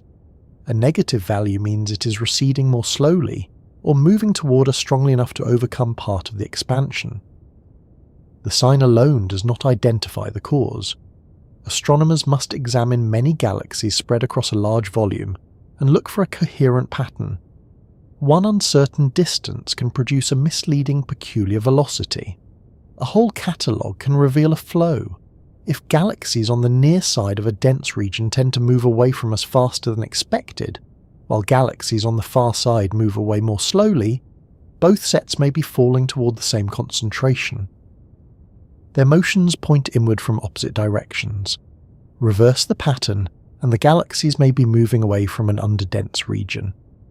Peculiar velocities are sometimes compared with winds moving through the cosmic web. Density provides the landscape, while velocity shows how matter moves through that landscape. Clusters draw galaxies inward. Filaments guide movement along their length. Voids lose matter toward their boundaries. Several influences overlap, so the final flow is rarely a simple straight line toward one object. Our own local group follows one of these flows. The Milky Way, Andromeda, and their smaller companions move together relative to the general expansion. That movement is not caused by a single nearby cluster acting alone. It reflects an uneven distribution of matter across a broad region, including dense structures, extended filaments, and underdense spaces. Mapping the flow requires enough measurements to separate the different contributions rather than assigning everything to the most famous object in roughly the correct direction. Redshift surveys provide observed recession velocities for enormous numbers of galaxies, but a redshift by itself does not provide a peculiar velocity. It supplies only one side of the calculation. The expected recession can be calculated only when the galaxy's distance is known independently of its redshift.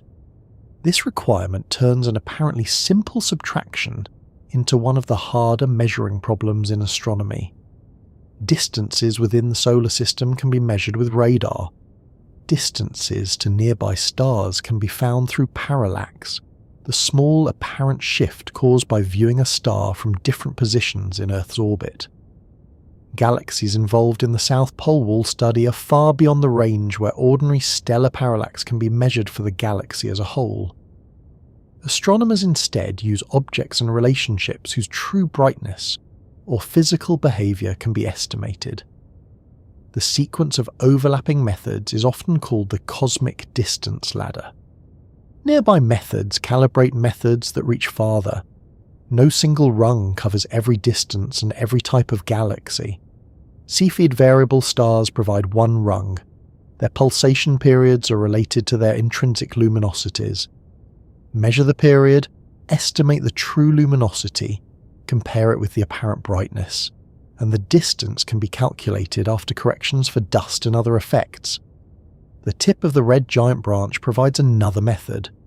Old, low-mass stars reach a recognizable maximum brightness before a change in their internal evolution.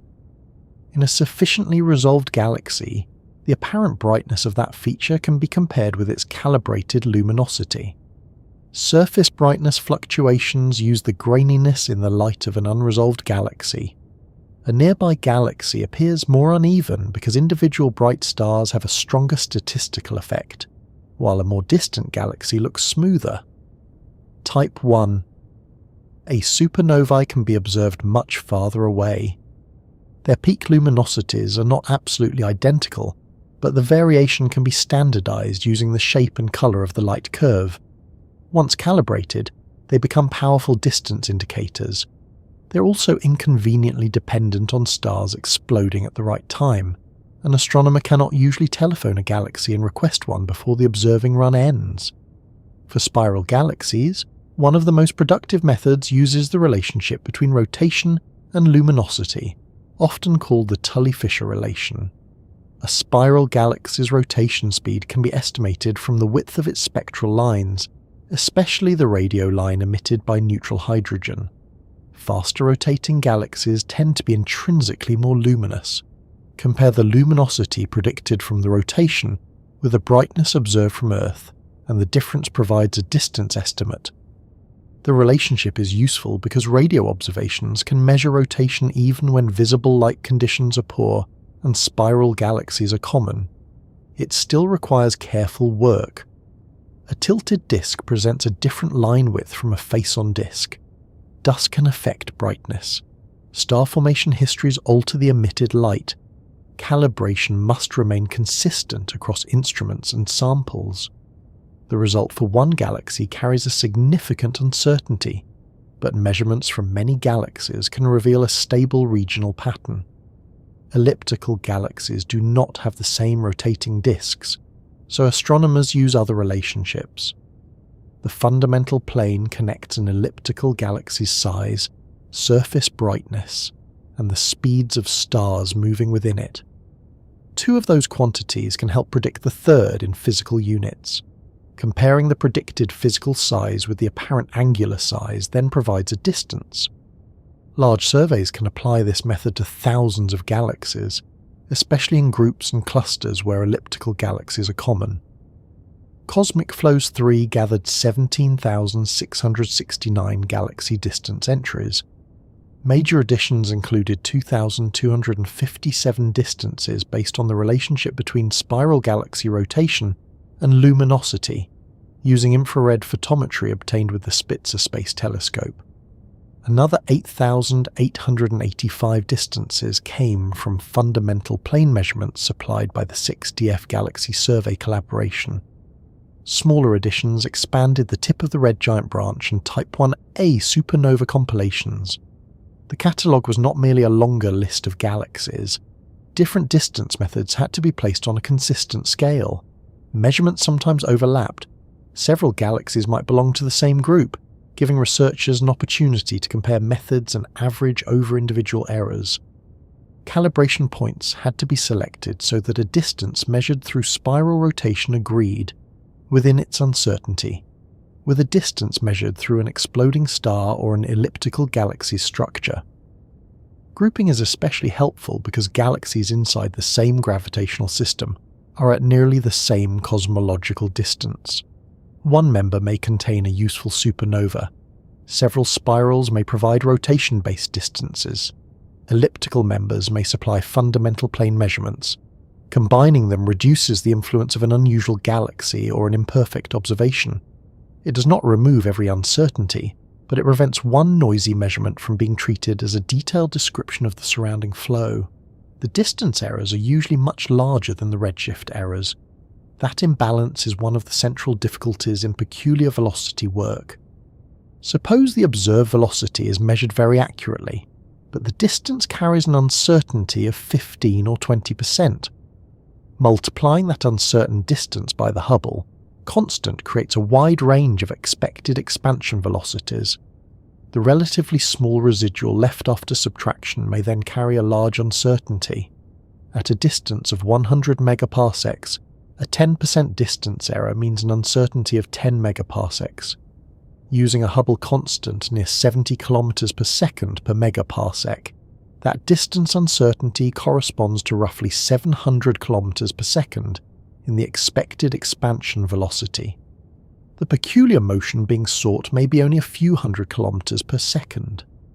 The signal can therefore be smaller than the uncertainty attached to one object. That sounds discouraging, but the goal is not to trust one galaxy in isolation.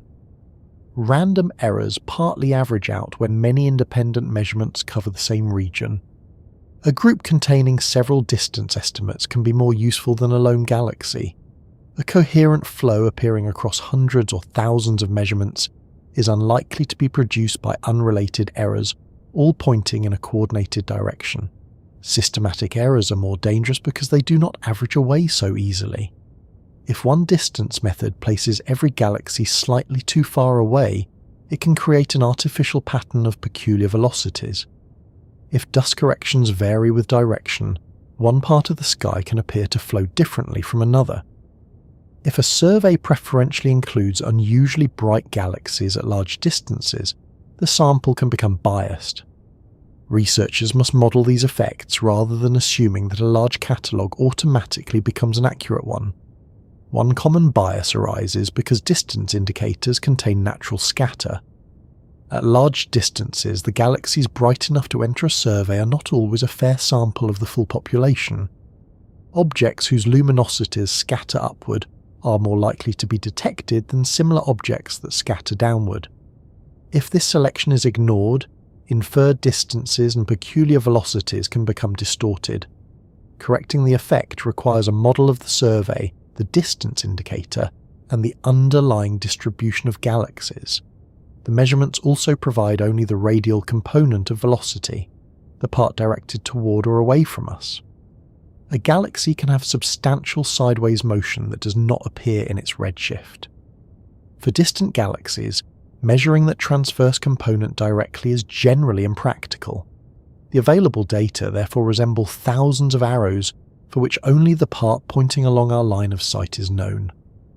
Reconstructing a three-dimensional velocity field from those radial measurements is rather like trying to understand traffic in a city using cameras that record only whether vehicles are approaching or receding from each camera.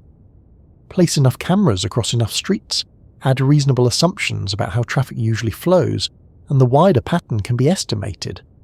Leave large districts unobserved, and several different traffic maps may fit the same limited information. Cosmologists use statistical methods to perform that reconstruction. One widely used approach is the Wiener filter. It combines noisy, incomplete measurements with the expected statistical behavior of cosmic structure under a selected cosmological model. Where data are dense and reliable, the reconstruction follows them closely. Where measurements are sparse, the field becomes smoother and tends back toward the expected average. The method does not secretly insert a wall wherever the map looks empty. It finds the density and velocity field most consistent with the observations and the model's statistical rules. Researchers can create alternative realizations that include the uncertainties, compare which features persist, and identify regions where the reconstruction is less secure. A substantial feature repeatedly supported by nearby measurements is more convincing than a narrow ridge appearing only in one low-confidence version. Velocity and density are connected through gravity. In the conditions used for these large-scale reconstructions, converging flows indicate over-dense regions, while diverging flows indicate under-dense ones. Matter tends to fall toward concentrations and move away from the interiors of voids. By analysing how the velocity field changes across space, researchers infer where excesses and deficits of matter must be located. A simple two-dimensional example may help. Imagine placing small floating markers in a shallow tray of water. Beneath the tray, a hidden pump draws water toward one point. The pump cannot be seen, but the markers drift inward from different directions. Another device pushes water outward, and nearby markers separate. Record enough movements, and the hidden sources and sinks can be mapped without seeing the machinery below. Gravity is not a pump, and matter is not water, but the directional pattern is useful. Around a dense filament, the flow may converge from both sides and then continue along the filament toward a cluster. Around a void, galaxies tend to move toward the surrounding walls. In a region influenced by several concentrations, the paths curve. The velocity field preserves information about the shape of the gravitational landscape, rather than merely pointing toward the nearest bright cluster. Astronomers can divide a reconstructed flow into local and tidal components. The local component is associated with matter inside the mapped volume. The tidal component represents the influence of structures beyond the boundary. This distinction matters because a galaxy can respond to a distant concentration not included in the survey. A broad movement across the entire map may indicate that something important lies farther away, rather than that every local galaxy has independently chosen the same direction. The local group's movement provides a familiar example of overlapping influences. Nearby structures contribute, but more distant concentrations also matter. Voids play a role because reduced attraction on one side creates a gravitational imbalance. The phrase great attractor once encouraged a picture of one hidden mass pulling the local universe toward a single point. Detailed velocity fields replace that picture with a network of basins, ridges, voids, and competing flows. A basin of attraction is a region whose matter tends to move toward the same gravitational destination. On a map, reconstructed streamlines can be followed until they converge into a common basin. The boundary between neighbouring basins marks where the flow divides. The Laniakea supercluster was defined using this velocity-based approach, placing the Milky Way inside a broad basin whose flows converge toward the Great Attractor region. The boundary is not a physical wall around Laniakea. Galaxies do not cross a painted line and receive a new address. It is a dynamical definition based on the direction of the reconstructed flow. Change the data or improve the model, and the exact boundary may shift. The value of the method lies in describing how the local cosmic web moves, not in declaring permanent administrative borders for galaxies. Beyond Laniakea, the cosmic flow's 3 measurements revealed further patterns. Some were associated with known clusters and filaments. Others became clear only when the velocity and density fields were viewed together. A long ridge appeared beyond the southern boundary of the local supercluster. Galaxies and groups traced parts of it directly, while their peculiar motions indicated that the separate sections belonged to a coherent overdense structure. The ridge was not obvious from one viewing angle. Cosmic structures overlap when projected onto the sky, and the Milky Way blocks important directions. Researchers examined the reconstruction in 3 dimensions, rotating the map and following surfaces of equal density. They also traced velocity streamlines to see how matter moved around the feature. What looked like several concentrations in a flat view became part of a connected arc. The South Pole Wall study reconstructed the volume of the universe within a redshift, corresponding to about 5% of the speed of light. Inside that volume, the researchers identified a filamentary structure extending across a redshift range, equivalent to roughly 11% of light speed, with a characteristic redshift of about 12,000 km per second. Its density peak lay near the south celestial pole, and the connected feature was judged comparable in extent to the Sloan Great Wall, while lying at about half the distance. Those velocity units can be confusing because the wall itself is not a rigid object racing sideways at 12,000 km per second. Cosmographers often use recession velocity as a convenient distance coordinate in the nearby universe. A value in kilometers per second can represent a position on the redshift distance scale rather than the internal speed of the structure. Peculiar velocities are the smaller departures placed on top of that much larger recession. The wall's signature included both density and motion. Galaxies near the ridge did not simply form a visual line. The reconstructed flow behaved as expected around an overdense structure. Matter approached the wall from surrounding lower density regions, and parts of the flow continued along it. That agreement made the feature more persuasive than a chance alignment of galaxy dots. Its hidden portions also demonstrate why motion can be more informative than appearance. Dust in the Milky Way can remove background galaxies from an optical catalogue. It cannot block their gravitational influence. Galaxies in clearer regions still respond to the full mass distribution. Their velocities carry clues from across the obscured band, although the reconstruction becomes less certain where measurements are sparse. There is no single galaxy whose motion says, "The South Pole Wall begins here." The conclusion emerges from the ensemble. One distance estimate supplies a rough radial peculiar velocity. Many estimates reveal convergence and divergence. Statistical reconstruction turns those measurements into a continuous field. The density field identifies a ridge. Redshift surveys show galaxies along visible sections. Three-dimensional visualization links the sections across the foreground. The discovery rests on the agreement of those steps. The quietness of the motions is partly a matter of perspective. A peculiar velocity of several hundred kilometers per second is extremely fast by human standards. At that speed, a journey around Earth would take only a few minutes, provided someone supplied a suitable vehicle, a clear route, and a complete disregard for the atmosphere.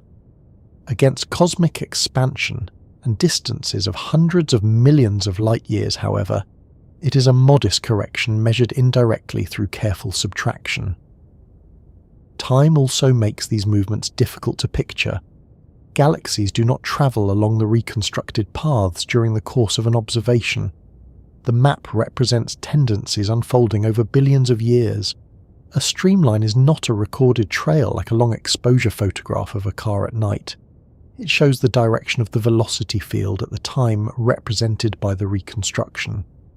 The flow should not be imagined as galaxies sliding through a permanent framework. The framework is made from matter, and it evolves.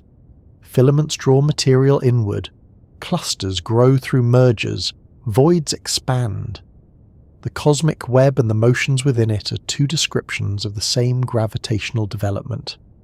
Distance errors, incomplete sky coverage, assumptions about the expansion rate, and statistical smoothing all limit the reconstruction.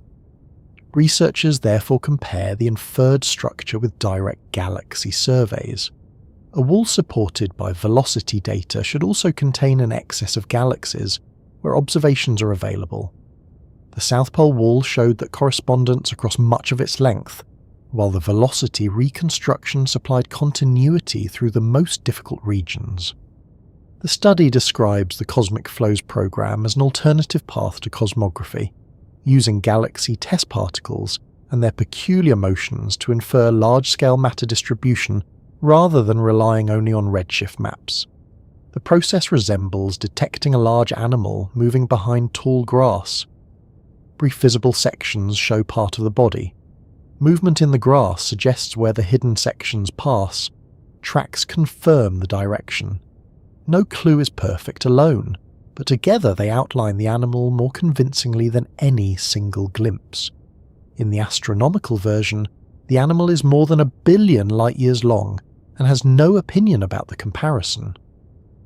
By the time the researchers followed these flows beyond the edge of Laniakea, they had the ingredients for a much more detailed map: thousands of independently estimated distances, measured redshifts, grouped galaxies, bias corrections, a statistical model, and three-dimensional tools for viewing the reconstructed fields.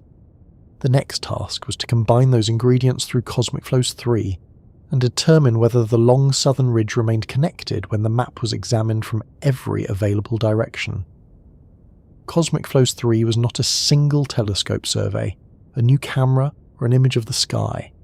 It was a carefully assembled collection of galaxy distance measurements, supported by redshifts, group assignments, calibration work, and several methods for estimating how far each galaxy lies from us.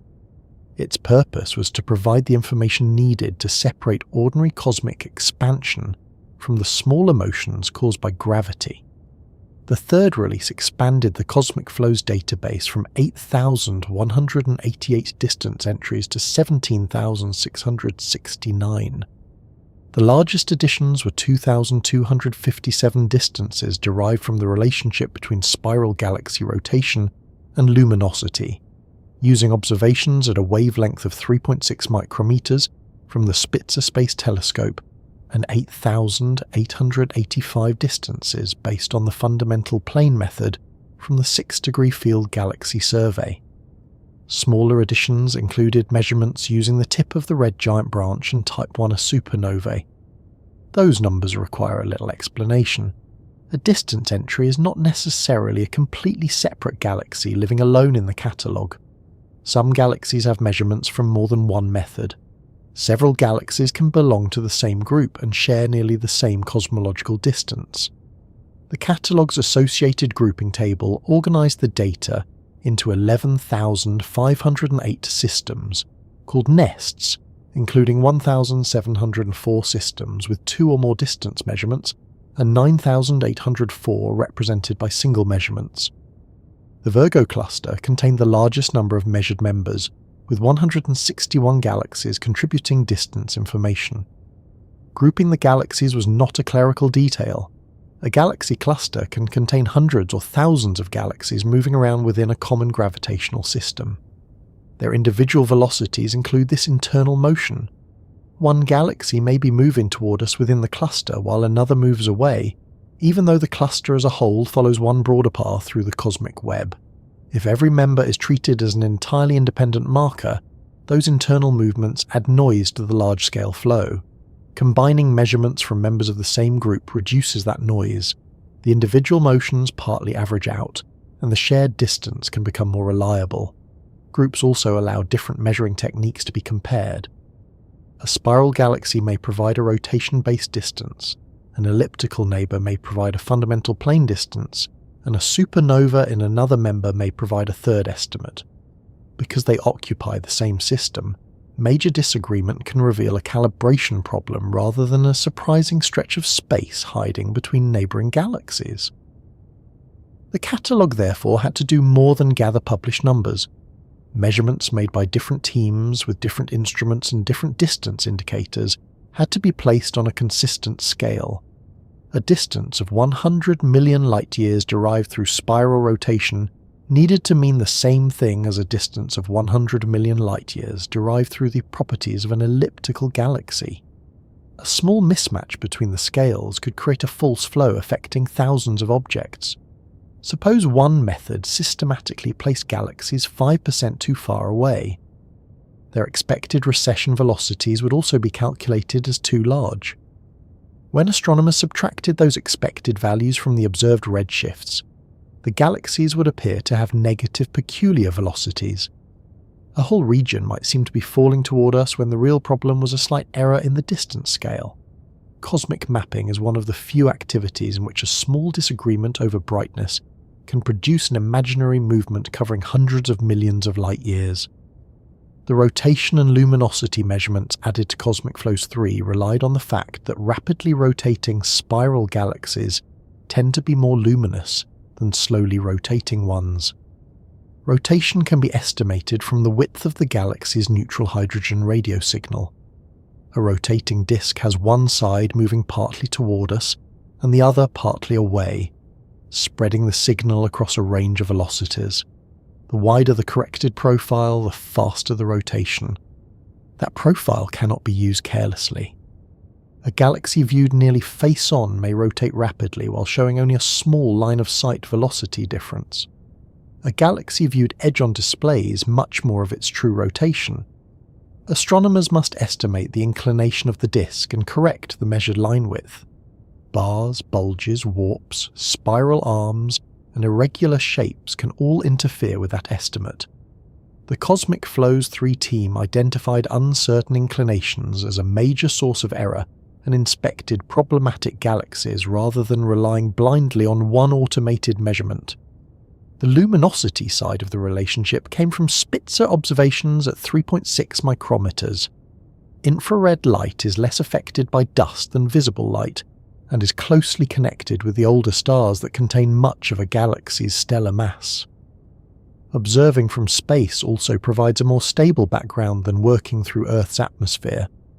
Spitzer was particularly useful in crowded fields at lower galactic latitudes because its spatial resolution could separate sources more effectively than some all-sky infrared observations.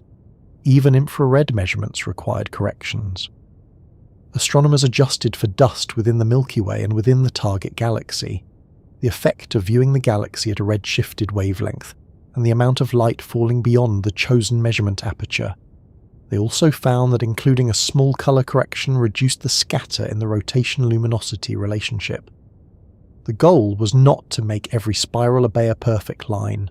Real galaxies vary. The goal was to reduce unnecessary scatter until the relationship became useful as a distance indicator. The slope of the relationship was calibrated with galaxies in 13 clusters. Galaxies within each cluster could be treated as lying at a common distance, allowing the relative relationship between rotation speed and brightness to be measured without first knowing every absolute distance. The clusters were shifted onto a shared template, and the absolute scale was then set using nearby galaxies with distances measured through Cepheid variable stars, the tip of the red giant branch, or the geometric massa measurement of NGC 4258. This is a typical feature of the distance ladder. A method that reaches far into the universe is anchored by methods that work best nearby. Cepheids and red giant stars calibrate the luminosities of spiral galaxies. Those spiral galaxies extend the distance scale beyond the range where individual stars are easily measured. Supernovae can carry it farther still. Every rung depends on the one below, so calibration errors can climb the ladder along with the astronomers. The largest addition to Cosmic Flows 3 came from the fundamental plane sample produced by the 6-degree field galaxy survey. This method applies mainly to elliptical galaxies and the central bulges of some systems. Elliptical galaxies are supported by the random motions of their stars rather than by an orderly rotating disk. Their physical sizes, surface brightnesses, and internal stellar velocity dispersions follow an empirical relationship. Measure two parts carefully, and the relationship helps estimate the third. An apparent size on the sky can then be compared with the estimated physical size. A galaxy that appears small may be intrinsically small, very distant, or both. The fundamental plane reduces that ambiguity by including information about the galaxy's brightness and internal stellar motion. It is not as precise for one object as a well-observed supernova, but it can be applied to large populations, including elliptical galaxies in dense environments where gas-rich spirals are less common.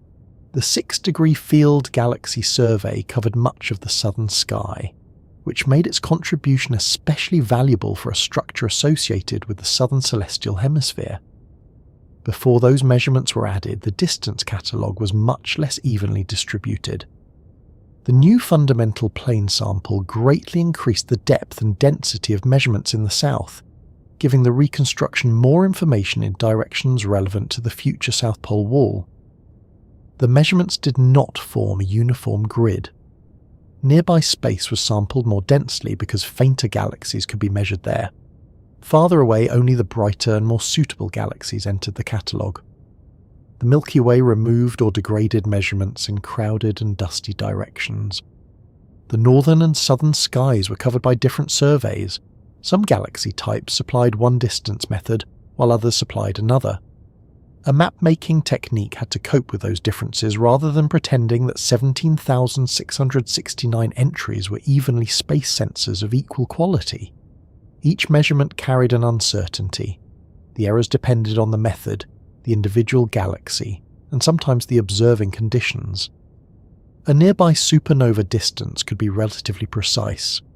A fundamental plane distance for one galaxy might have a much wider range. A group average could improve the estimate, but only if the group membership itself was reliable. The catalogue also contained measured redshifts. Once a distance scale and an expansion rate were chosen, astronomers could compare each galaxy's observed recession with the recession expected from the Hubble flow. That produced the radial peculiar velocity used in the reconstruction.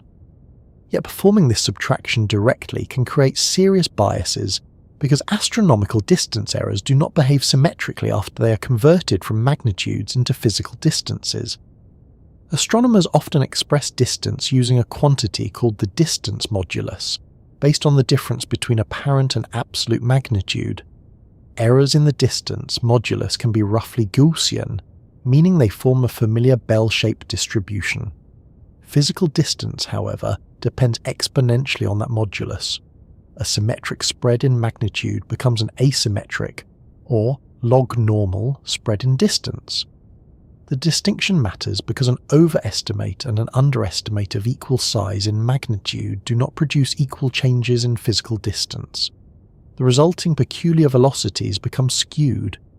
At greater distances, objects that scatter too far outward can be assigned extremely negative peculiar velocities after the expected expansion is subtracted. If the catalogue is processed without correcting this behaviour, a false pattern of strong infall can appear around the outer parts of the map. Selection adds another effect known as Malmquist bias. A survey with a brightness limit is more likely to include unusually bright galaxies at large distances than unusually faint ones. Measurement errors also tend to scatter more objects out of densely populated regions than into them because there are more objects available to scatter. These effects can shift estimated distances and create artificial flows. The reconstruction used for the South Pole Wall was based on a hierarchical Bayesian forward model developed for Cosmic Flows 3. Instead of calculating a peculiar velocity for each galaxy once and treating it as fixed, the method fitted the galaxy distances and the underlying density field together. It assumed the statistical behaviour expected in the standard cosmological model within the large-scale, approximately linear regime, while including the uncertainties and selection effects of the catalogue. Forward modelling can be understood by starting with a possible universe rather than beginning with a finished map. The model proposes a three-dimensional density field. Gravity associated with that field produces a predicted velocity field. The predicted velocities, distances and redshifts are then passed through a representation of the measurement process, including errors and survey selection. The simulated observations are compared with the actual catalogue. If the proposed field predicts galaxy measurements that do not resemble the data, it receives less statistical support. If it reproduces the observed redshifts, distance estimates, and their uncertainties more successfully, it receives more. The calculation explores many possible combinations rather than selecting one by eye. In this way, it asks which matter distributions could reasonably have produced the catalogue we actually possess. The approach is hierarchical because several levels of unknown quantities are related. The true distance to a galaxy is unknown. Its true peculiar velocity is unknown. The continuous velocity field is unknown. The density field producing that velocity is also unknown. Calibration and selection parameters introduce further uncertainty. The model connects those levels and estimates them together instead of solving each one independently and passing an unquestioned answer to the next stage. Bayesian methods do not remove the need for assumptions. They make those assumptions part of a defined model and combine them with the likelihood of the observed data. For large-scale flows, the reconstruction used the expected statistical properties of density fluctuations in a universe containing cold dark matter and dark energy. It also relied on the approximation that the velocity and density fields could be treated within linear theory across the scales of interest. Linear theory works best where density differences have not become extreme. It is appropriate for broad filaments, walls, voids, and coherent flows extending across tens or hundreds of millions of light years. It does not reproduce every orbit inside the centre of a galaxy cluster, where gravity has driven the matter into a strongly nonlinear state. The reconstruction smooths over those smaller details in order to recover the larger landscape. This smoothing is not a flaw added accidentally by the computer. It is a necessary response to the data. A catalogue with thousands of measurements cannot determine the exact density at every point inside a volume hundreds of millions of light years across. Attempting to draw extremely fine detail would mainly reproduce noise. The model instead recovers features on scales supported by the sampling and uncertainties. Where measurements were plentiful, the data constrained the field more tightly. Where the catalogue became sparse, the reconstruction depended more on the cosmological prior and became less detailed. The authors estimated the statistical uncertainty of the recovered velocity field at roughly 150 kilometers per second, with the exact uncertainty changing by location. They also tested systematic effects associated with the survey selection and the calibration of the different distance indicators. 150 kilometers per second sounds substantial, and it is. It is also comparable to or smaller than many of the coherent peculiar flows being examined. The important question was not whether every reconstructed arrow had perfect precision. It was whether a large feature remained visible across different statistical samples and whether its density pattern agreed with independent galaxy observations.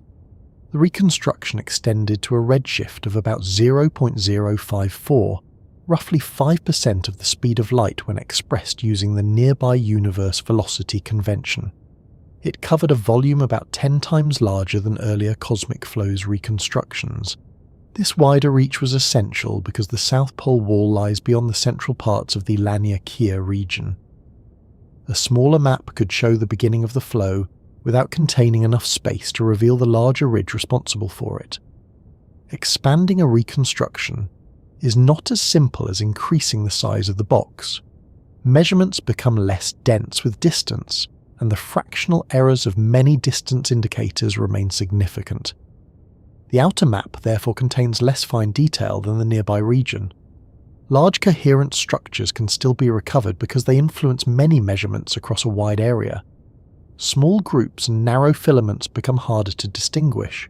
This scale dependence explains why the South Pole Wall could emerge even though many of its individual galaxies were not represented by precise distances. The model did not require a distance measurement for every galaxy inside the wall. It required enough velocity information around the region to reveal a broad overdensity, combined with redshift surveys that traced visible galaxy concentrations along the same path. Cosmic Flows 3 was also compared with ordinary maps based on galaxy redshifts. Those maps contain far more galaxies, but they treat luminous galaxies as traces of mass and suffer from the foreground gaps already discussed. The peculiar velocity reconstruction contained fewer data points, yet those points responded to the total gravitational field. The two approaches had different weaknesses, which made their agreement especially useful. A redshift survey can identify a dense concentration because many galaxies appear there. A velocity survey can identify it because surrounding galaxies move in a coordinated way. When both methods place an overdensity in the same region, the interpretation becomes stronger. When the redshift survey becomes thin behind the Milky Way but the velocity pattern continues, the reconstruction can suggest how the visible sections connect. The Cosmic Flows program had already demonstrated this approach when it was used to define Laniakea.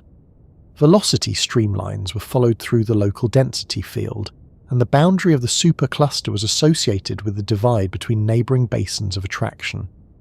Cosmic Flows 3 extended the usable volume much farther, revealing structures outside that basin and showing how local flows connect with the wider cosmic web.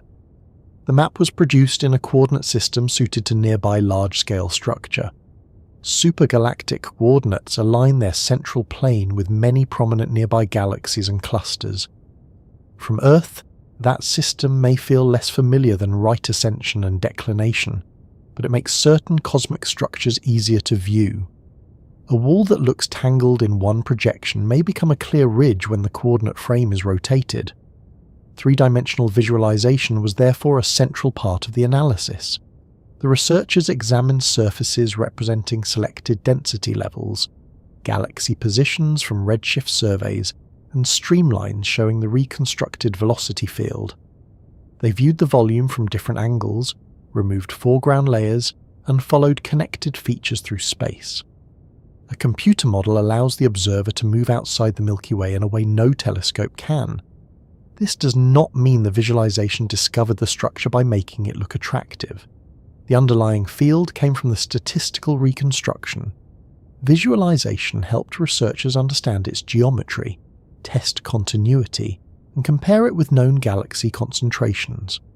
It was a way of reading a complicated three-dimensional result rather than replacing measurement with illustration. At some viewing angles, the new overdensity appeared as separate concentrations. Seen from another direction, those concentrations formed a long arc beyond Laniakea. The ridge pass near the celestial South Pole extended toward the region associated with the constellation Lepus, and curved across a substantial fraction of the mapped volume. It did not form a straight line, and its distance varied along its length. The researchers also considered the velocity shear field. Shear describes how nearby flows stretch, compress, or slide past one another. Its eigenvectors and eigenvalues can be used to classify the local environment as a knot, filament, sheet, or void. In a filament, matter tends to collapse along two directions while remaining extended along a third. A wall has a different combination, with collapse occurring mainly across one dimension. These classifications do not assign a permanent label to every cubic megaparsec. The result depends on the scale used to smooth the field and the threshold selected for collapse. They provide a systematic way to test whether an apparent ridge has the dynamical behavior expected of a large connected structure. The long southern feature appeared not only as a region of increased density but as part of a coherent flow. Galaxies approached it from surrounding underdense regions. Some flow lines moved along its extended form. The density maximum lay close to the south celestial pole, which gave the structure its eventual name. The reconstruction covered the universe within about 0.05 times the speed of light in redshift space, while the connected feature extended across a redshift span corresponding to approximately 0.11 times the speed of light. Its characteristic redshift was about 12,000 kilometers per second. The phrase "mapping what we cannot see" should not be taken to mean that the entire wall was invisible. Many galaxies associated with it were present in surveys. Several clusters and concentrations along its route were already known. What had not been recognized was their membership in one connected feature. The missing sections, broad curvature, and changing distance prevented the arrangement from standing out on a flat sky map. Cosmic Flows 3 supplied the linking information. Its catalogue did not photograph the wall through the Milky Way. It measured galaxy distances, converted them into probabilistic constraints on peculiar motion, reconstructed a field consistent with gravity, and placed that field beside the visible galaxy distribution. The hidden structure appeared through the agreement between position and movement. Uncertainty remained, especially near the outer and poorly sampled regions. The reconstructed density weakened where measurements became sparse, and some apparent extensions could not be followed indefinitely. The researchers therefore described the structure within the volume where continuity was supported, rather than claiming that its complete limits had been found. A still larger wall could continue beyond the available data, or some distant sections might eventually be separated into neighbouring features. That caution does not reduce the scale of the detected structure. Within the mapped local volume, it was the largest contiguous feature identified by the reconstruction. It was comparable in size to the Sloan Great Wall while lying at roughly half the distance, making it an unexpectedly large part of our extended cosmic neighbourhood. The importance of cosmic flows 3 lies in the sequence that made this possible. Nearby stellar measurements established distant 0 points. Spiral galaxies and elliptical galaxies carried those scales outward. Grouping reduced random internal motions.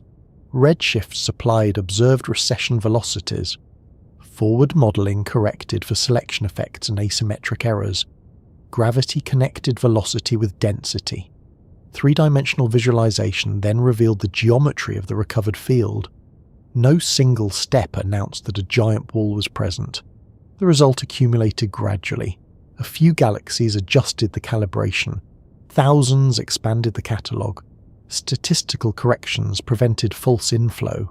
Reconstructed velocities outlined a ridge. Known galaxies traced sections of the same route. The foreground gap became less decisive because its gravitational effects could be approached from the surrounding volume.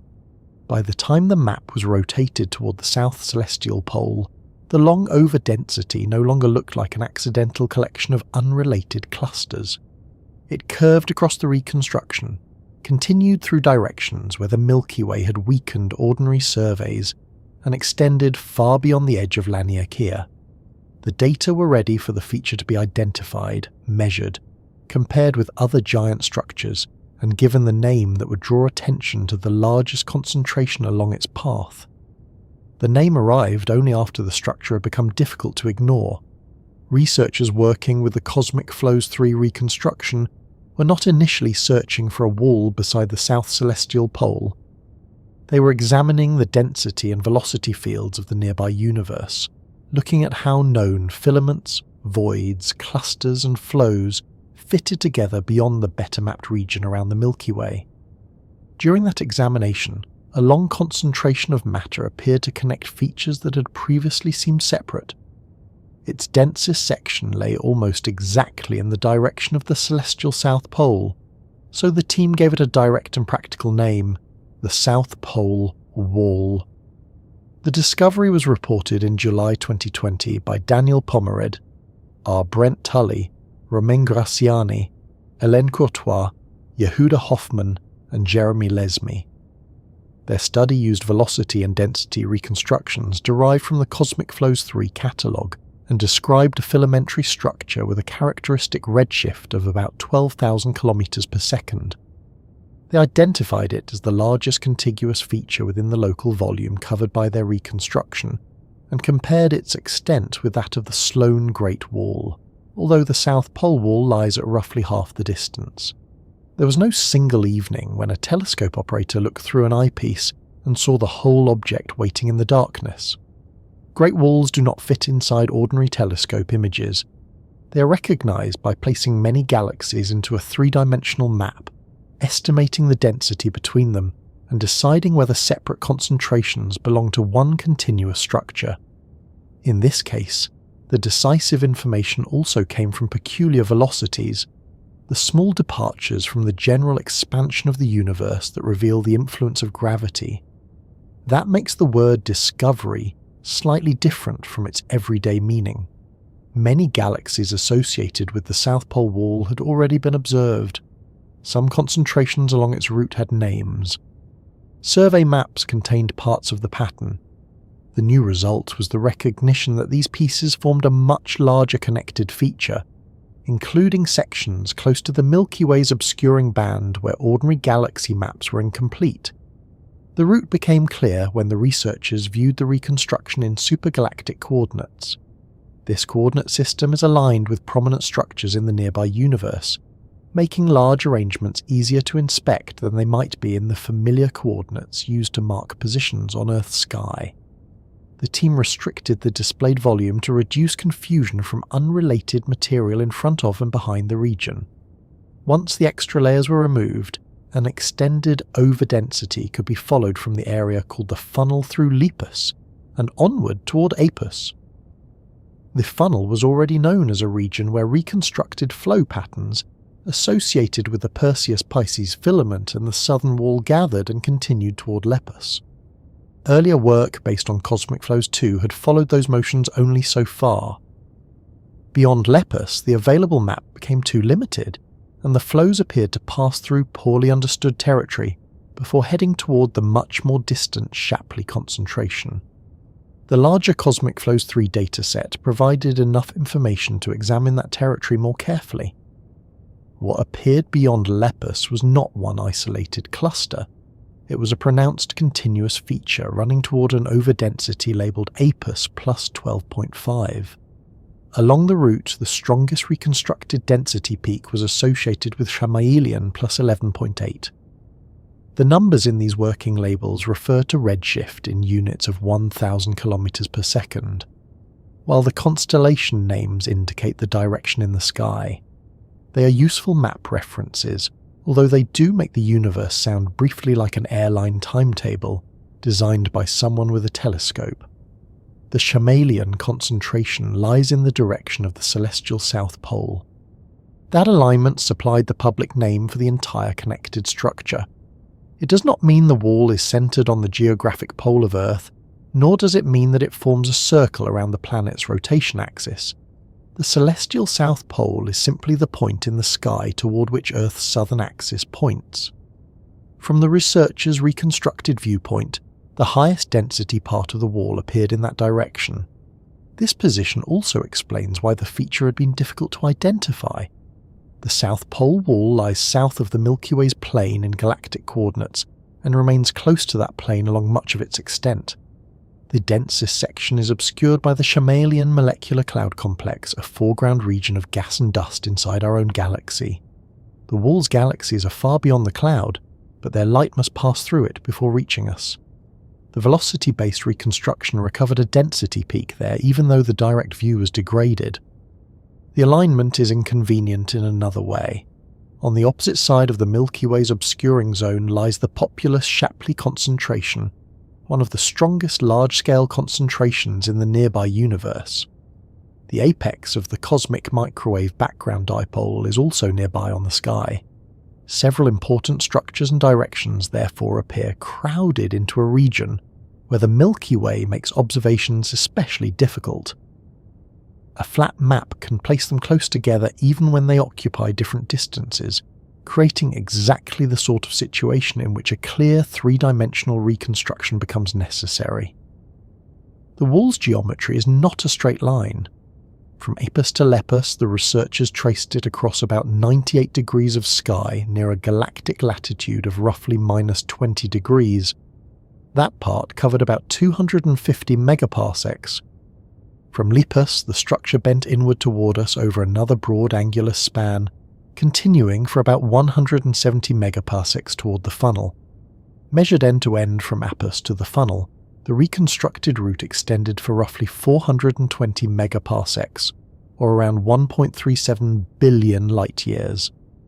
The University of Hawaii's description presented the same geometry in a form easier to picture from Earth.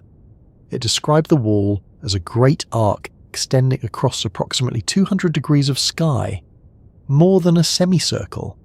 The densest concentration in the South Pole direction lies about 500 million light-years away, while the arm folds inward to within roughly 300 million light-years of the Milky Way. Both descriptions are useful because the wall cannot be represented by one distance. One end is not as far away as another, and the structure bends through three-dimensional space. Saying that it lies 500 million light-years away is a reasonable description of the dense southern section, but it should not be mistaken for the distance to every galaxy associated with the wall. Likewise, saying it is 1.37 billion light-years long refers to the reconstructed path across the structure, not the distance from Earth to its centre. These scales are large enough to make ordinary comparisons struggle. The wall's length is vastly greater than the diameter of any individual galaxy. But the South Pole Wall is not simply an enlarged galaxy. It is an arrangement containing many galaxies, groups, clusters, and lower density connections spread through an enormous volume. The researchers compared the feature with two famous structures from earlier redshift surveys, the CFA Great Wall and the Sloan Great Wall. Those discoveries helped change the older picture of galaxies being distributed in relatively simple clusters. The South Pole Wall appeared comparable in extent to the Sloan Great Wall while being about twice as close to us. The team argued that finding such a large contiguous entity at the nearer distance suggested that structures of this scale may not be exceptionally rare, that comparison does not establish a competition for the title of biggest object in the universe.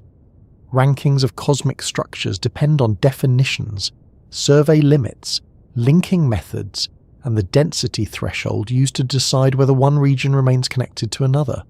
At very large scales, a small change in the chosen threshold can join neighbouring filaments into one feature or divide a broad complex into several parts. The South Pole Wall was important because of the evidence for continuity in the local mapped volume, not because the universe had issued it an official measuring certificate. To test that continuity, the researchers examined several representations of the data. One model used a Bayesian reconstruction based on work led by Romain Graziani. It produced a three-dimensional density field on a grid and represented overdense regions with nested surfaces. Lower density surfaces showed the broader body of the structure, while higher density surfaces isolated its strongest knots. Rotating this model allowed the team to check whether the feature remained connected or merely looked connected from one fortunate angle. The reconstruction was not based on one best-fitting universe alone. The model used a Markov chain Monte Carlo process generating 2,633 constrained realizations consistent with the measurements and assumptions. The final field represented the statistical result of that sampling. In the most tenuous section near Carina, the reconstructed density still reached a value the authors described as robust, rather than fading into an unsupported bridge drawn between stronger concentrations. An independent analysis used a Wiener filter with constrained realizations. Its grid had finer spacing, so the structure appeared lumpier and more broken into individual concentrations. That is expected when resolution increases. A low-resolution map may turn a chain of towns into one continuous urban strip, while a high-resolution map reveals parks, fields, and gaps between them. Despite the extra complexity, the independent model still recovered the continuous run from Apus toward the funnel, providing confirmation that the basic feature was not an accident of one reconstruction method. The difference between smooth and lumpy views also helps explain why the word wall should not be taken too literally. One analysis of the velocity shear classified the structure mainly as a filament containing dense knots. The alternative model identified much of the same run as a wall or sheet. These descriptions are not necessarily contradictory. A broad wall can contain filaments, and a long structure can change form along its route. Classification depends on resolution, thresholds, and the particular mathematical properties being measured. Within the connected feature, the velocity shear analysis identified knots near Apus, Chameleon, Lepus, Columba, and Eridanus. These are regions where collapse has proceeded along more directions and matter has gathered more strongly. Between the knots lie elongated connections of lower density. The entire structure therefore resembles a populated corridor with several major centres rather than a uniform band. The corridor is bordered by underdense regions. On the near side lies the sculptor void, one of the most prominent voids in the Cosmic Flows 3 study volume. At least part of the far side is associated with the less well-documented Eridanus void. This arrangement follows a common feature of the cosmic web. Walls and filaments often form along the boundaries of voids because matter moves away from underdense interiors and accumulates around their edges. The South Pole wall can therefore be understood partly as a boundary. It separates regions with less matter while providing a route along which galaxies and groups have collected. That boundary is not sharp enough to touch. A spacecraft could cross the reconstructed density contour without noticing a sudden event. The change becomes meaningful only when many galaxies are considered over tens or hundreds of millions of light years. A further check came from direct galaxy catalogues. The researchers compared the velocity-derived structure with galaxy positions from the 2-micron all-sky survey extended source catalogue. Despite the wall's distance and its closeness to the zone of avoidance, visible galaxy concentrations showed a substantial positive association with the reconstructed boundaries. Where surveys could see through the foreground, galaxies tended to appear where the model predicted excess matter. In hindsight, much of the wall could also be recognised in maps from the final release of the 6-degree field galaxy survey. The structure appeared across several declination slices at redshifts of around 10 to 12,000 kilometers per second. As the slices moved southward, the pattern rotated through the diagrams in the way expected for one curved 3-dimensional feature. The far southern slice was poorly covered because some survey tiles were missing, weakening the view near the very region where the wall reached its defining density peak. This is a useful example of how discoveries can exist inside old data without being obvious. The 6-degree field survey had recorded many of the relevant galaxies. What it did not provide automatically was the interpretation that they belonged to one enormous arc. A flat slice can show a short segment. A neighbouring slice shows another segment in a different position. Unless someone follows the rotation across all the slices and connects it with an independent reconstruction, the complete shape remains easy to miss. It is similar to examining a loaf of bread one slice at a time.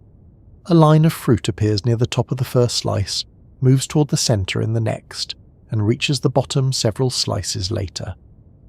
Only after comparing the series do you realise that the pieces belong to one long diagonal streak through the loaf. The astronomical version contains more mathematics, fewer raisins, and a loaf approximately 1.37 billion light-years long. The discovery also depended on looking again.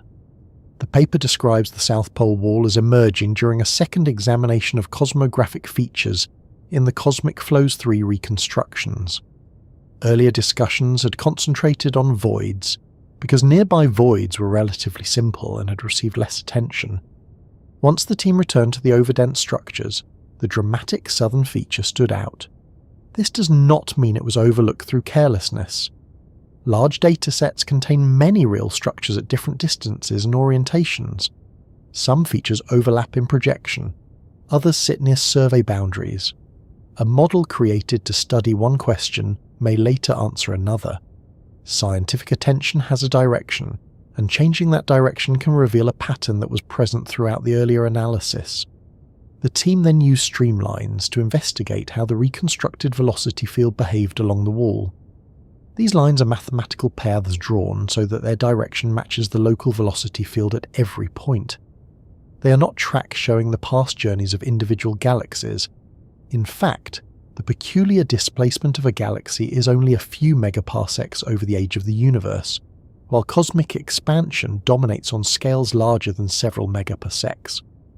The streamlines instead show the current organisation of the flow and the gravitational basins toward which it tends.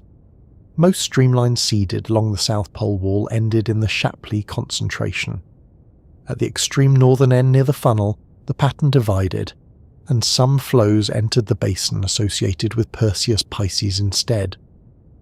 This created a dynamical boundary along the connected structure. The wall could remain geometrically continuous while feeding more than one gravitational destination, just as one raised watershed can send rain into different river systems on opposite sides. The researchers did not claim that the entire wall had been mapped to its final limits. Their reconstruction covered a finite volume, and the structure reached across much of that domain. Brent Tully noted that the team wondered whether the South Pole Wall might be larger than the observed section, because what they had mapped extended across the full surveyed region. The cautious conclusion was not that an unseen extension definitely exists, but that the available boundary may belong partly to the data rather than to the structure itself. That uncertainty is an ordinary part of cosmic cartography. A road disappearing at the edge of a paper map probably does not end at the paper. A filament fading near the limit of a reconstruction may continue, weaken, divide, or merge with another feature. Larger and more precise distance catalogues are needed to decide which possibility is correct. The name announced a discovery, but it did not settle every question. It identified a coherent structure, placed its strongest section near the south celestial pole, compared its scale with other great walls, and showed how galaxy motions could reveal matter hidden by the Milky Way. It also raised new questions about how the wall connects to Shapley, how much mass it contains, how its internal knots are arranged, and whether its mapped endpoints are physical boundaries or simply the limits of the available measurements. The South Pole Wall is less like a barrier and more like a long region where matter has collected. Its galaxies occupy a broad gravitational route through the cosmic web, with denser knots linked by thinner concentrations and bordered by much emptier regions. The entire arrangement is so large that no ordinary telescope image can show it as one object. It becomes visible only after astronomers combine many observations and reconstruct the positions and motions of galaxies across hundreds of millions of light-years. The phrase, hidden in the dark, can describe several different problems, and they should not be confused. Part of the wall is hidden behind dark clouds of dust inside the Milky Way. Much of its mass is expected to be dark matter, which does not produce light. Large sections also occupy the ordinary darkness between bright galaxies, where diffuse material is extremely faint. These are three different kinds of darkness: obstruction, non-luminous matter, and a lack of bright objects. The most immediate obstruction comes from our own galaxy. Along much of the wall's route, the line of sight remains close to the Milky Way's plane. The densest reconstructed section lies behind the Shamalian molecular cloud complex, a foreground region containing gas and dust within the Milky Way. Stars associated with the cloud are relatively nearby, while the South Pole wall lies hundreds of millions of light-years beyond it. The two structures are not physically connected. They merely appear in the same direction from Earth. A simple photograph compresses that enormous difference in distance. A nearby dust cloud, stars inside the Milky Way, galaxies in the South Pole wall, and still more distant structures can occupy the same small patch of sky. Without distance information, they are layered over one another. The foreground looks bright and detailed because it is close. The distant galaxies appear small and faint, and some vanish completely at visible wavelengths. This is one reason an astronomical map can improve even when no new object has been created or moved. The objects were always present, but the layers have been separated more accurately. Redshifts place galaxies at different depths. Independent distance measurements help estimate their true positions. Infrared observations reduce some effects of dust. Radio surveys find gas-rich systems through the galactic plane. Peculiar velocities reveal the gravitational influence of matter that is poorly represented in direct images. The South Pole wall contains galaxies, but calling it a galactic structure does not mean it is one giant galaxy. A galaxy is a gravitationally bound system of stars, gas, dust, dark matter, and often a central black hole. The Milky Way is one such system. The wall is a much larger arrangement containing many separate galaxies and groups. Individual galaxies remain separated by distances far larger than the galaxies themselves. If the Milky Way were reduced to the size of a small coin, the nearest large galaxy would still be placed some distance away on the same scale. Clusters would contain many such coins spread through a large volume. A wall would require an enormous map containing clusters, groups, filaments, and wide gaps. Nothing about it would resemble a solid sheet when viewed from within. This distinction also answers a common question about what would happen if a spacecraft entered the South Pole wall. There would be no collision with the surface. No window would suddenly be filled by a dense band of stars. The spacecraft might pass through a region containing more galaxies than average, but those galaxies would still be separated by millions of light-years. The density becomes significant only when compared across cosmological distances. A traveller inside the wall might not recognise its shape at all. The structure is easier to identify from an artificial viewpoint outside the mapped volume, where thousands of galaxy positions can be displayed at once. We face a similar problem inside the Milky Way. From Earth, the galaxy appears as a band across the sky. Its spiral structure had to be inferred by measuring stars, gas, and motion from within the disk. Living inside a structure provides detail but makes the overall shape difficult to see. The South Pole wall presents that problem on a much larger scale. We are not inside the wall's densest region, but we are close enough in cosmic terms that it covers a huge angle across the sky. Its route bends in depth, with some sections nearer and others farther away. A compact distant structure can fit into a small region of the sky. A long nearby structure can surround a large part of our view, making its separate sections seem unrelated. The official study traced the connected feature for roughly 420 megaparsecs, equivalent to about 1.37 billion light-years. Its densest region lies at a characteristic distance of about 500 million light-years, while an inward curving arm approaches more closely. From Earth, the mapped arc extends across more than half the sky. These values describe different properties, so they should not be combined into one simple picture of a straight wall sitting at one fixed distance. A curved object can look very different depending on the viewing direction. Imagine a long cable laid across a large room. One section runs sideways, another bends away, and a third turns back toward you. Viewed from one position, several sections may overlap. Viewed from above, the full route becomes clear. The South Pole wall reconstruction allowed researchers to make the equivalent change in viewpoint by rotating a three-dimensional model. Its most obvious sections are concentrations of visible galaxies. Galaxies contain stars, and stars produce light, so it may seem unnecessary to call the wall hidden. The difficulty is that visible galaxies trace only part of the structure. They are the bright markers placed within a much larger matter distribution. Between the prominent clusters lie fainter galaxies, hot gas, cooler gas, and dark matter. Much of the wall's gravitational mass does not shine. Dark matter is not dark because it is covered by dust. It appears to interact very weakly, or not at all, with electromagnetic radiation. It does not form bright stars, reflect visible light, or glow in an ordinary telescope image. Its presence is inferred through gravity.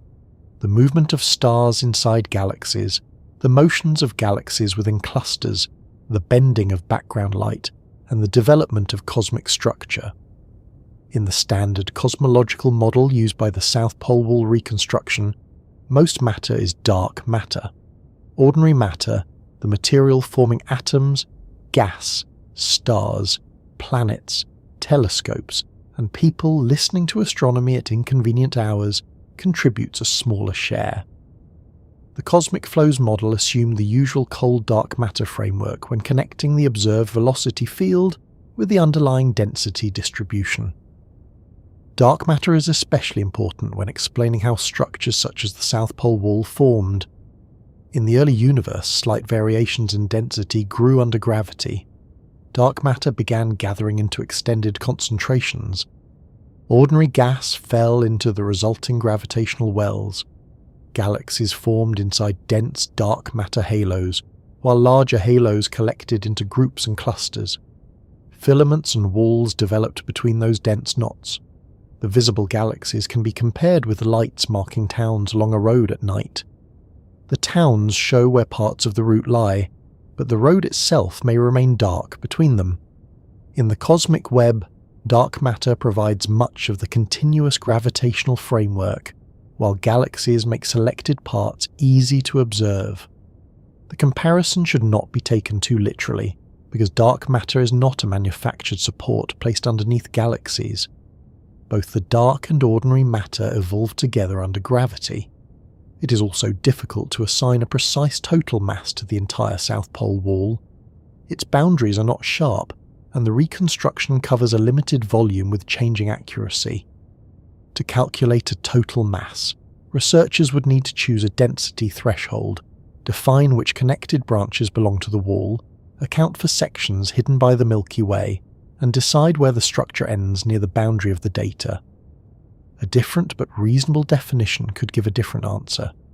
The discovery paper therefore concentrated on the wall's continuity, scale, density pattern, and velocity field, rather than presenting one final mass value for the whole feature. This is more cautious than multiplying an approximate volume by an approximate density, and announcing an enormous number with more confidence than the observations justify. Astronomy already contains enough enormous numbers. They do not require assistance. The wall's density varies substantially along its route. Chameleon marks the strongest reconstructed concentration near the celestial South Pole. Additional knots are associated with regions labelled Apus, Lepus, Columba, and Eridanus. Between these knots, the density falls but remains high enough in the reconstruction to maintain a connected feature. At finer resolution, the wall looks less smooth and more like a network of linked concentrations.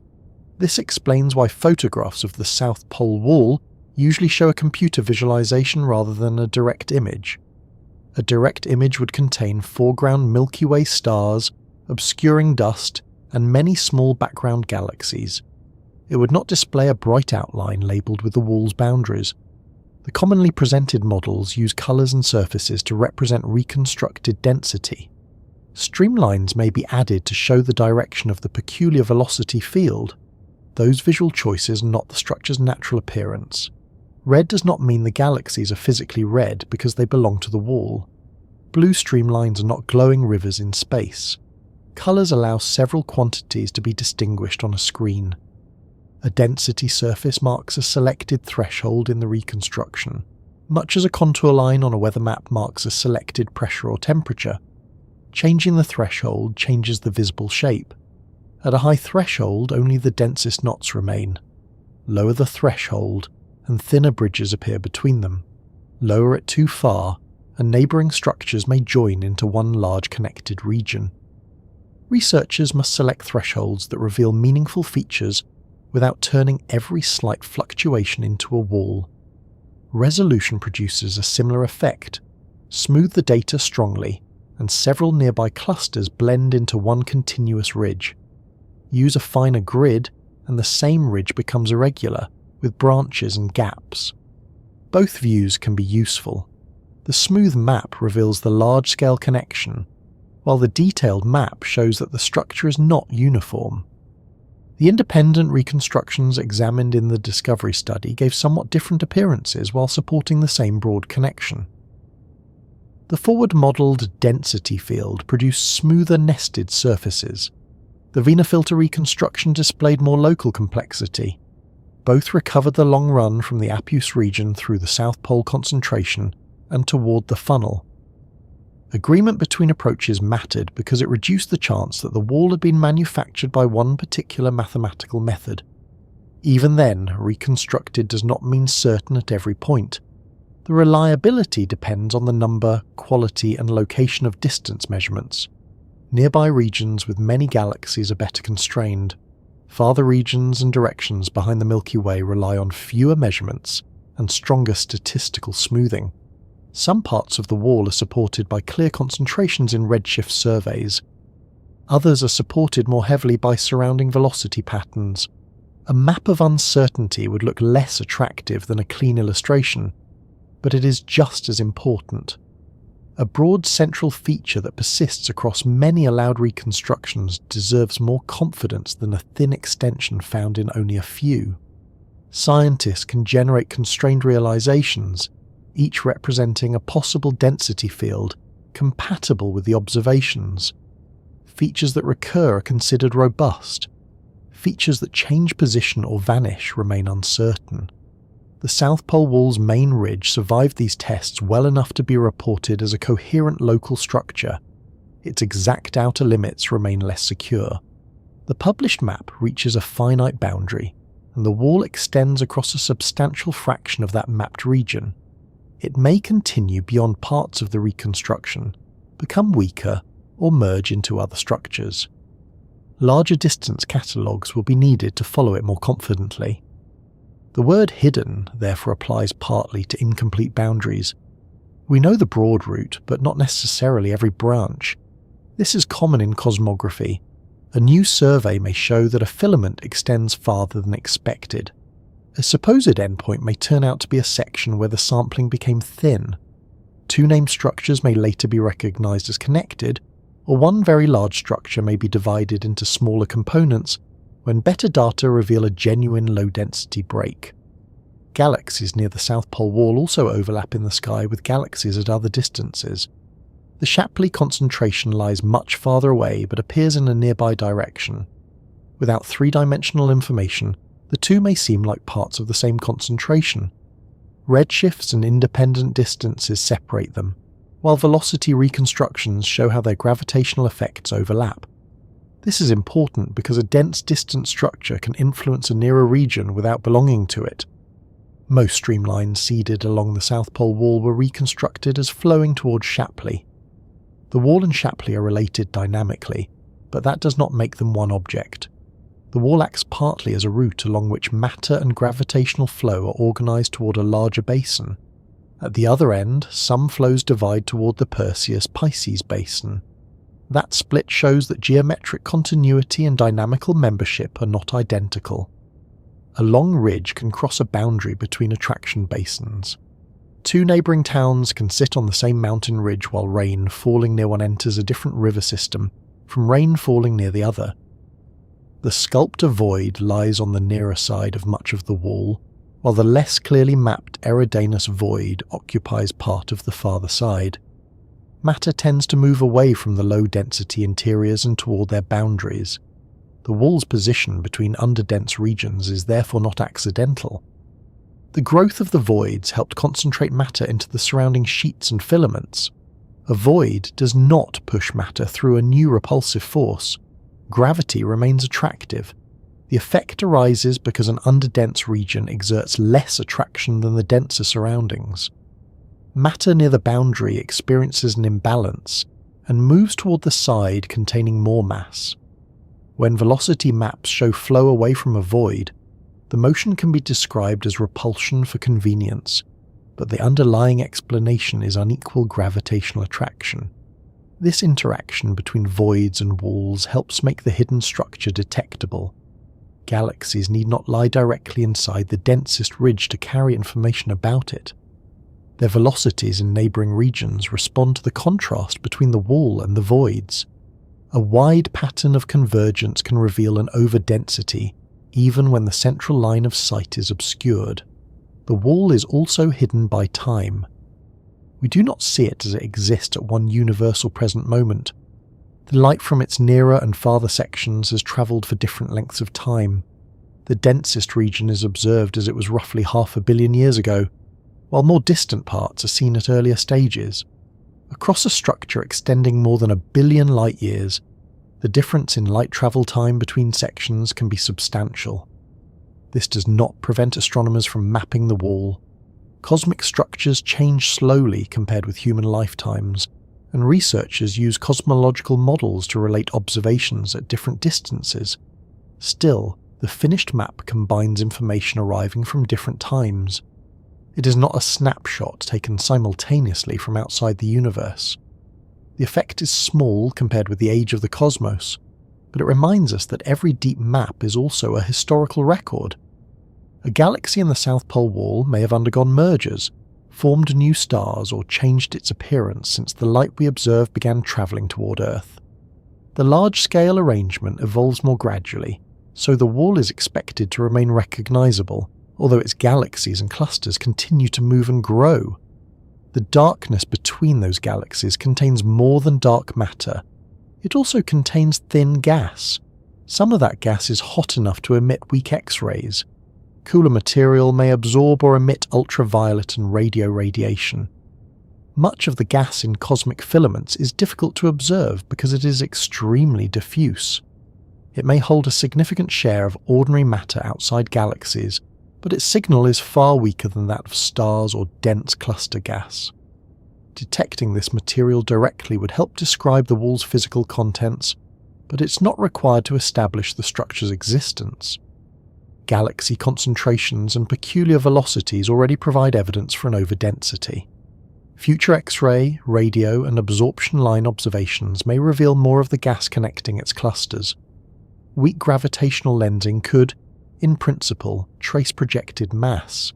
Although the wall's large angular extent, varied distance, and location near the Milky Way make that a challenging measurement. Gravitational lensing works best when many distant background galaxies can be measured clearly. The Milky Way's dust and foreground stars reduce the available background sample in the same directions where the wall is most obscured. The wall is also less compact than a rich galaxy cluster, so its lensing signal is spread across a wide region. Detecting it would require careful control of instrumental effects, galaxy shapes, and other mass concentrations along the line of sight. Radio observations offer another possibility. Neutral hydrogen surveys can find gas-rich galaxies through the galactic plane, adding direct traces where optical catalogues remain incomplete. Wider and deeper surveys should increase the number of known galaxies associated with the hidden sections. Better sampling will improve both the visible map and future peculiar velocity reconstructions. The most valuable measurements are not always the most distant ones. A well-measured galaxy in the correct region can place a useful constraint on the flow. A group containing several independent distances can be even more valuable. Increasing the catalogue from thousands to tens of thousands of reliable systems can turn a broad suggestion into a more detailed map without requiring every galaxy in the universe to be measured. The wall's discovery demonstrates what can be learned from indirect information, but it also shows the danger of describing an inferred structure too dramatically. It is not an impenetrable object. It does not surround Earth. It is not located at the terrestrial South Pole. It's not evidence that astronomers have found an edge of the universe. The word wall refers to the geometry of an overdense part of the cosmic web. Nor is the structure completely dark. Its galaxies contain immense numbers of stars. Many were visible in existing surveys. The hidden aspect lies in the connection, the obscured central portions, and the dark matter that contributes most of the gravitational framework. Once distance and motion were added, the separate bright pieces formed a larger shape. That shape is close enough to influence our extended cosmic environment. It lies beyond Laniakea, but not so far beyond that it becomes irrelevant to the motions used to define our neighbourhood. Its streamlines connect with Shapley and divide near the Perseus-Pisces basin. Its near side approaches within a few 100 million light-years, while its broad arc occupies more than half the sky. Placing it correctly among nearby structures is the next problem. The first address in that larger map is the local group, the small collection of galaxies that includes the Milky Way, Andromeda, the Triangulum Galaxy, and dozens of smaller systems. The word small is being used by astronomers, so it still describes a region millions of light-years across. The Milky Way and Andromeda dominate the group through their mass, while smaller galaxies orbit them or move within the same local gravitational environment. The local group is only one modest concentration inside a much larger arrangement. Nearby groups and clusters gather along filaments and sheets, with the Virgo cluster forming one of the prominent concentrations in our wider surroundings. Extend the map far enough, and these features become part of the region called Laniakea, the large basin of attraction that contains the Milky Way. Laniakea was defined by following the peculiar velocity field of nearby galaxies. Researchers identified the boundaries where flows separate, much as water on opposite sides of a drainage divide moves toward different river systems. Inside the mapped boundary, galaxies tend to follow flows that converge toward the same general region after the average expansion of the universe and larger external motions are removed. The name Laniakea was given to that home supercluster. This definition is different from drawing a boundary around every nearby concentration of galaxies. Ordinary galaxy maps show a network with no obvious outer edge. Filaments continue into neighbouring filaments, and walls merge into other structures. A velocity basin provides a practical boundary by asking where matter is moving rather than where the last visible galaxy happens to sit. The boundary is not a solid surface. Nothing happens to a galaxy as it crosses from one basin into another, and no sign announces that Laniakea has ended. It marks a change in the reconstructed direction of the gravitational flow. Matter on one side tends toward one attractor, while matter on the other side tends elsewhere. At the heart of the Laniakea flow lies the region traditionally associated with the great attractor. The name can create the impression of one enormous hidden object pulling the Milky Way and every neighbouring galaxy toward it. The real picture is less compact.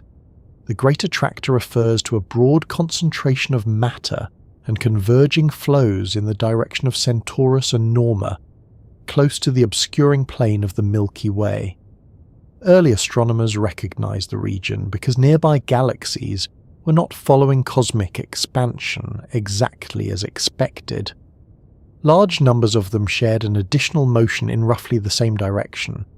Since part of that direction lay behind the Milky Way, it was tempting to imagine one concealed concentration responsible for the entire movement.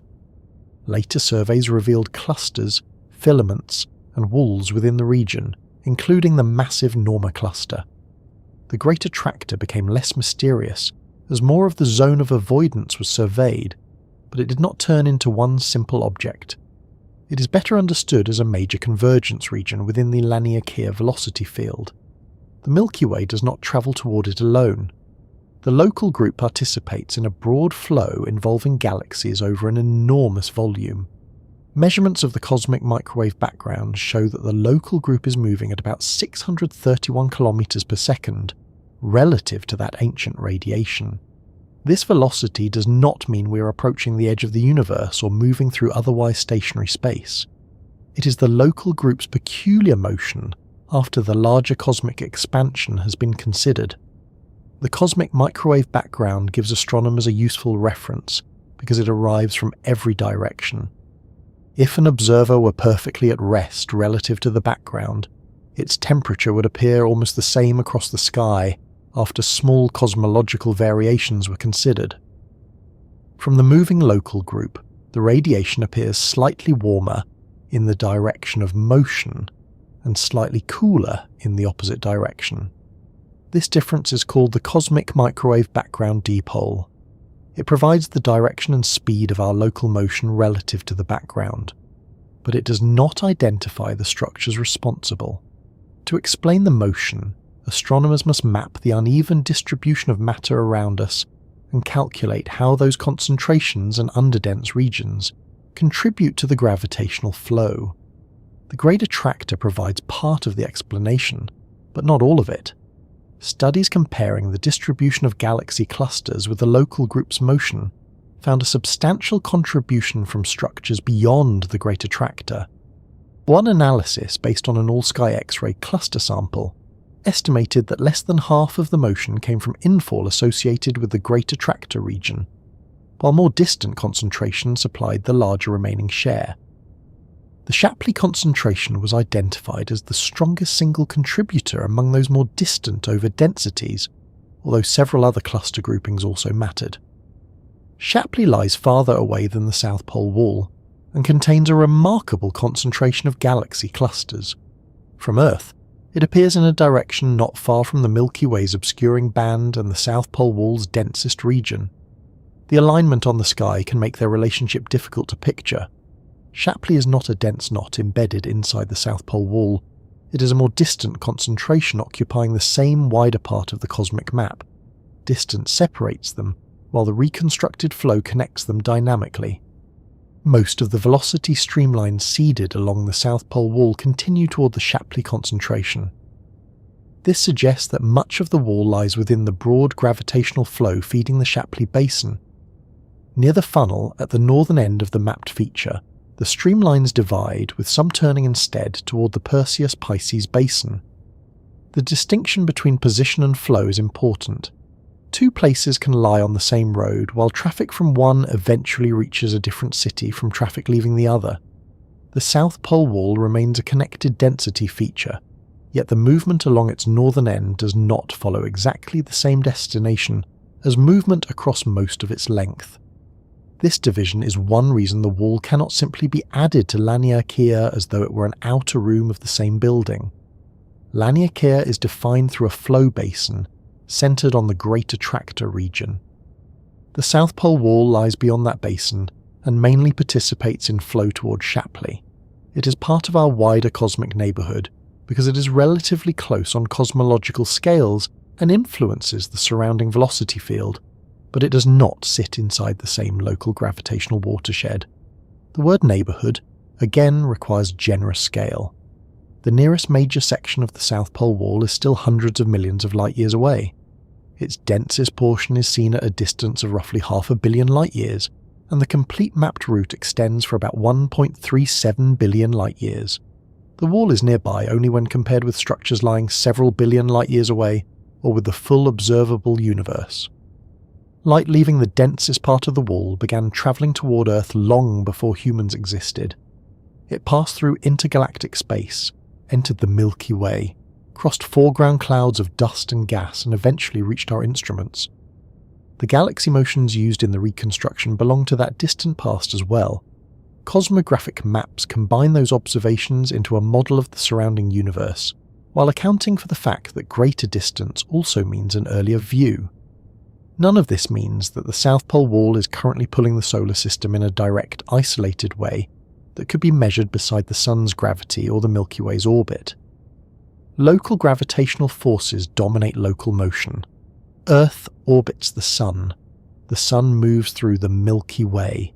The Milky Way and Andromeda interact within the local group.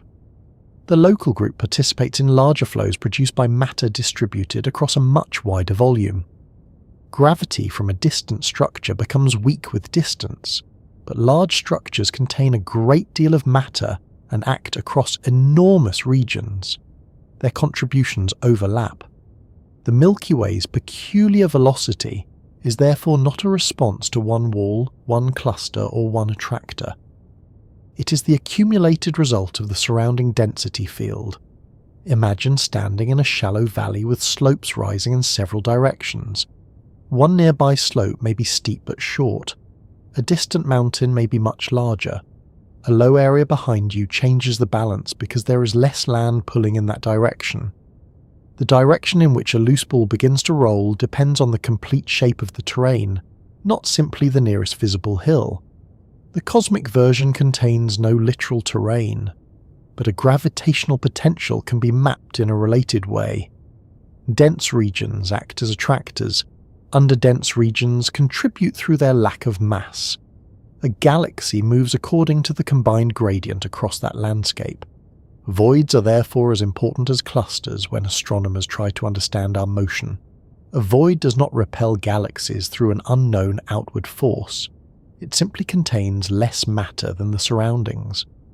A galaxy near the void feels stronger gravitational attraction from the denser side, so its motion is directed away from the underdense interior. The local void, located beside our local collection of galaxies, contributes to the motion of the local sheet and the surrounding region. On larger scales, the reconstruction known as the dipole repeller identified an extensive underdensity lying roughly opposite the direction of our bulk motion. The same study found that the local flow could be described through the combined influence of a major attractor associated with Shapley and a major repeller associated with a void. The word repeller is convenient, but potentially misleading. Nothing inside the void is pushing the Milky Way away. Remove mass from one side of a gravitational system, and the pull from the opposite side becomes less balanced. The result looks like movement away from the empty region. A person in a small boat surrounded by several people pulling ropes might experience the same effect. If one person releases their rope, the boat accelerates away from that side, even though nobody has begun pushing it. The other ropes simply face less opposition. In the cosmic case, the ropes are gravitational attractions distributed through three-dimensional space, and the boat has been replaced by entire groups of galaxies. The South Pole wall lies beside the sculptor void on its nearer side. Parts of its farther side border the less thoroughly mapped Eridanus void. This placement is consistent with the general formation of walls along the boundaries of underdense regions. Matter has gradually moved out of void interiors and collected in the denser sheets and filaments around them. The wall and the voids are therefore connected through structure formation. They are not unrelated objects that happen to end up beside one another. A growing void can make its surrounding boundaries more pronounced as matter drains toward them. The wall marks one of those broad concentrations. From our position, the sculptor void also affects how the South Pole wall is interpreted. The lower density region occupies part of the space between us and the wall. That separation helps the reconstructed ridge stand out. Galaxies around the void move toward its denser boundaries, contributing to the pattern used to infer the wall. The local group's place within this network can be described through a sequence of increasingly large environments. Earth belongs to the solar system. The solar system lies inside the Milky Way. The Milky Way belongs to the local group. The local group sits within the Laniakea flow basin. Beyond that basin lie neighbouring structures and larger gravitational destinations, including Perseus Pisces, Shapley, and the South Pole Wall. This sequence should not be treated as a set of perfectly nested containers. The solar system really is inside the Milky Way, and the Milky Way really is part of the local group. Larger structures have less precise boundaries. Filaments connect across basin divides. Walls can extend between regions whose matter flows toward different attractors. The cosmic web behaves more like a connected landscape than a collection of boxes. Perseus Pisces provides a good example. It is a prominent filamentary complex extending across the nearby universe. Parts of the reconstructed flow near the funnel connect the northern end of the South Pole Wall with the Perseus Pisces basin. Other routes link Perseus Pisces towards structures associated with Laniakea. The result is a network in which geometrical connections can cross dynamical boundaries. The funnel received its name because flow patterns gather there from known structures before continuing into more distant regions. Earlier cosmic flows mapping showed motions from Perseus Pisces and the southern wall reaching this area and proceeding toward Lepus, but the structure beyond was poorly understood. Cosmic Flows 3 revealed that the route continued into the South Pole wall. This changed the map without changing our basic cosmic address. The Milky Way remained inside Laniakea. The Great Attractor remained the principal convergence region of that local basin. Shapley remained a more distant concentration. The new result supplied a major structure between familiar regions and showed how streams of motion followed it. It also complicated the older idea that distant attraction could be assigned entirely to Shapley. Some of the matter contributing to the flow lies along the route rather than only at its final destination. The South Pole wall contains overdense knots and an extended dark matter framework. Its mass participates in the regional gravitational field even when the reconstructed streamlines ultimately converge farther away. Calculating the exact contribution of the wall to the local group's peculiar velocity is difficult. The Discovery study discussed its dynamical influence, but did not assign one simple percentage of our motion to the wall. Its mass is not precisely known. Its outer boundaries remain uncertain, and nearby structures overlap with its gravitational effect. Separating the contribution of one extended feature from the rest of the cosmic web depends on the reconstruction model and the chosen boundary. A neat percentage would be attractive for narration. It would allow us to say that a certain fraction of the Milky Way's motion comes from the South Pole wall, and then continue with great confidence. The available evidence does not support that level of simplicity. The wall belongs to a larger field involving Laniakea, Shapley, Perseus Pisces, nearby voids, and matter beyond the mapped volume. The discovery still improves our understanding of the motion. Before the wall was identified, the region beyond Lepus contained an incomplete section in the cosmographic route toward Shapley. The Cosmic Flows 3 reconstruction replaced part of that uncertain territory with a connected overdensity. It showed that flow from the local universe does not cross an empty gap before reaching the distant concentration. It follows a structured landscape. The South Pole wall may also help explain why projected maps in that direction are so confusing.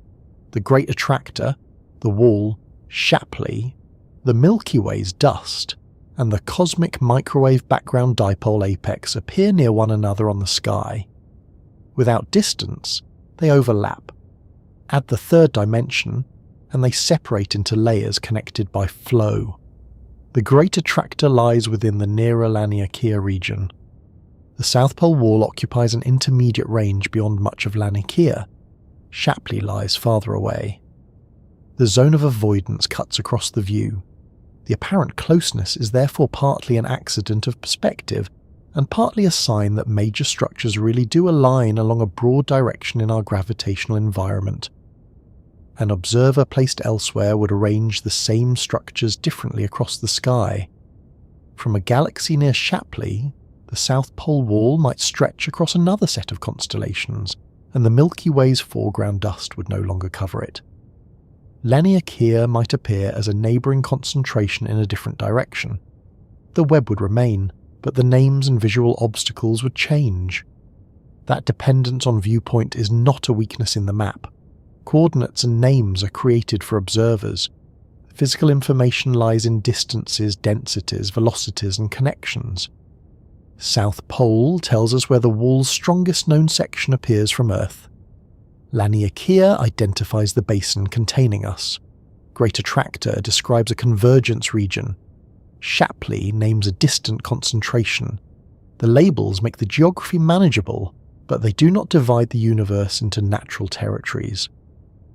The South Pole wall also changes the emotional scale of the word home. On ordinary nights, home may mean one room, one building, or one town. In astronomy, our address expands through several levels until the Milky Way becomes one point in a local flow diagram. even Laniakea, which contains an immense number of galaxies, becomes one basin beside other basins.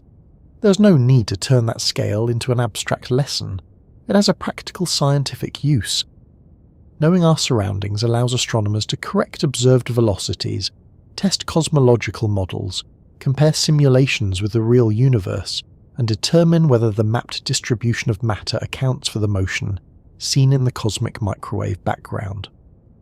A model that includes only nearby bright galaxies may fail because important mass lies behind the Milky Way or beyond the survey boundary.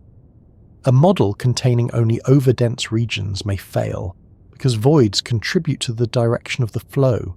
A model that treats Shapley as the only distant influence may overlook extended structures along the route. Each improved survey adds another part of the gravitational landscape. The South Pole Wall is one of those additions, but it is unlikely to be the last. The Cosmic Flows 3 reconstruction became weaker near the edge of its measured volume. The wall itself reached across a large fraction of that volume, leaving uncertainty about whether some branches continue beyond the current map. The Eridanus void remains less thoroughly documented than the Sculptor void. Sections behind the Milky Way remain unevenly sampled. Farther structures may also contribute to the flows measured around us. A streamline that leaves the computational volume has not reached the edge of the physical universe. It has reached the edge of the available reconstruction. Better maps can move that boundary outward, just as Cosmic Flows 3 extended beyond the reach of earlier catalogues. Our cosmic neighbourhood is therefore not a completed atlas. The South Pole Wall showed that a major structure can remain unrecognised even when many of its galaxies have already been observed. The problem was not that every part of the wall was completely invisible. The problem was that the available observations did not show how its visible sections connected through distance, through obscured areas, and through the surrounding gravitational flow. That distinction changes the way astronomers think about incomplete maps. A missing structure does not always leave an obvious empty space. Its galaxies may be mixed with foreground stars. Its separate sections may carry different catalogue names. One end may appear in a well-observed survey, while another lies near the edge of the data.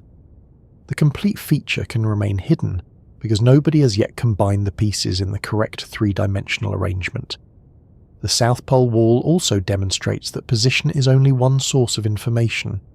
Galaxies do not simply mark where matter has collected. Their motions respond to the gravitational landscape around them.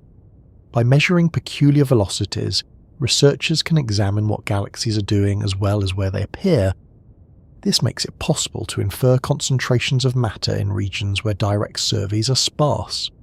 A photograph tells us that a galaxy exists in a particular direction. A redshift adds an approximate depth.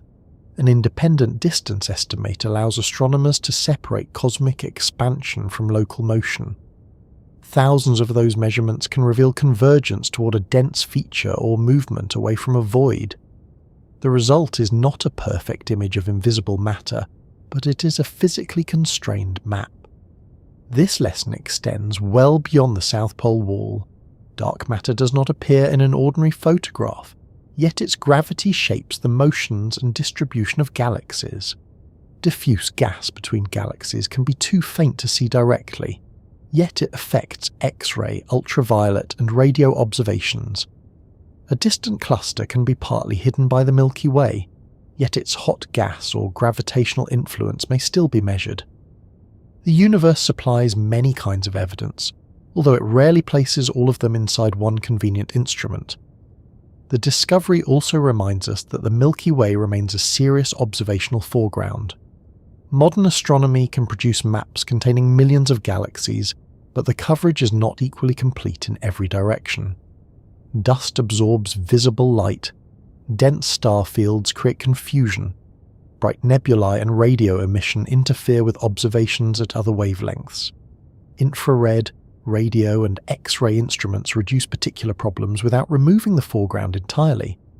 We therefore should not imagine that the zone of avoidance has been completely filled.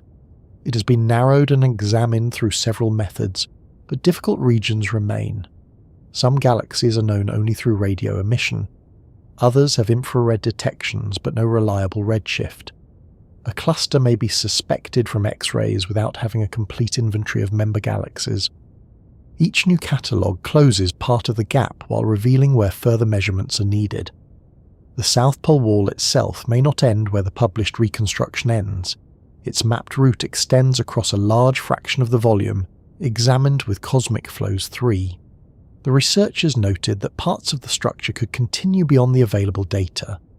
A feature disappearing at the boundary of a reconstruction may have reached a genuine physical endpoint, but it may also have reached the point where measurements became too sparse to follow it. The Discovery study established a connected structure roughly 420 megaparsecs, or about 1.37 billion light-years, in length, without claiming that every possible extension had been found. Future observations may show that one branch continues farther. They may reveal that another branch weakens and separates from the main wall. A supposed endpoint could connect with a neighbouring filament, or a smooth section in the current reconstruction could break into several denser strands when viewed at higher resolution. Better maps do not always make structures larger. Sometimes they divide them more accurately. This is why claims about the largest structure in the universe require caution. The South Pole Wall was described as the largest contiguous feature found within the local volume covered by that reconstruction. It was not declared the largest object anywhere in the observable universe. Other surveys contain structures with greater reported lengths, but direct comparisons can be difficult because researchers use different traces, density thresholds, linking rules, and definitions of continuity. Imagine mapping settlements from the air. At one scale, several neighbouring towns may look like one continuous urban area. At a finer scale, fields and open spaces separate them. Whether the complete region receives one name can depend on the rule chosen for connecting buildings. Cosmic structures create the same problem over much greater distances. Lowering a density threshold can join several filaments into one wall. Raising it can leave only isolated clusters. The uncertainty does not mean that the walls are imaginary. It means that nature does not place sharp borders around them.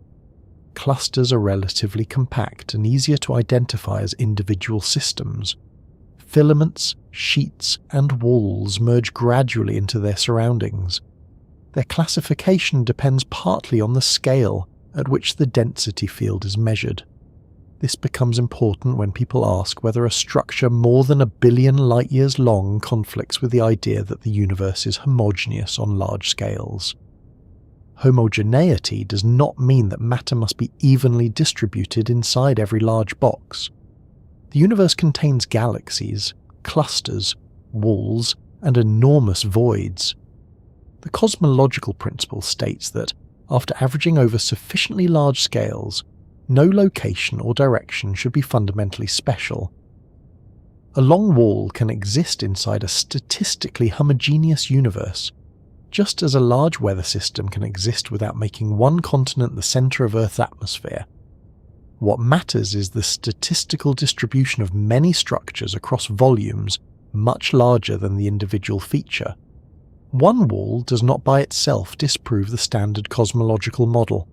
There is continuing scientific discussion about very large reported structures and the scale at which the observed universe becomes homogeneous.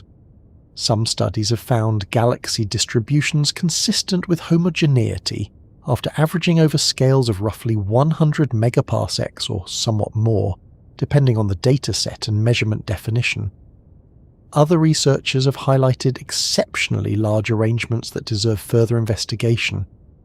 The disagreement is not resolved by comparing only the longest dimensions of named structures, because an elongated, low-density chain is different from a uniformly overdense region of the same length.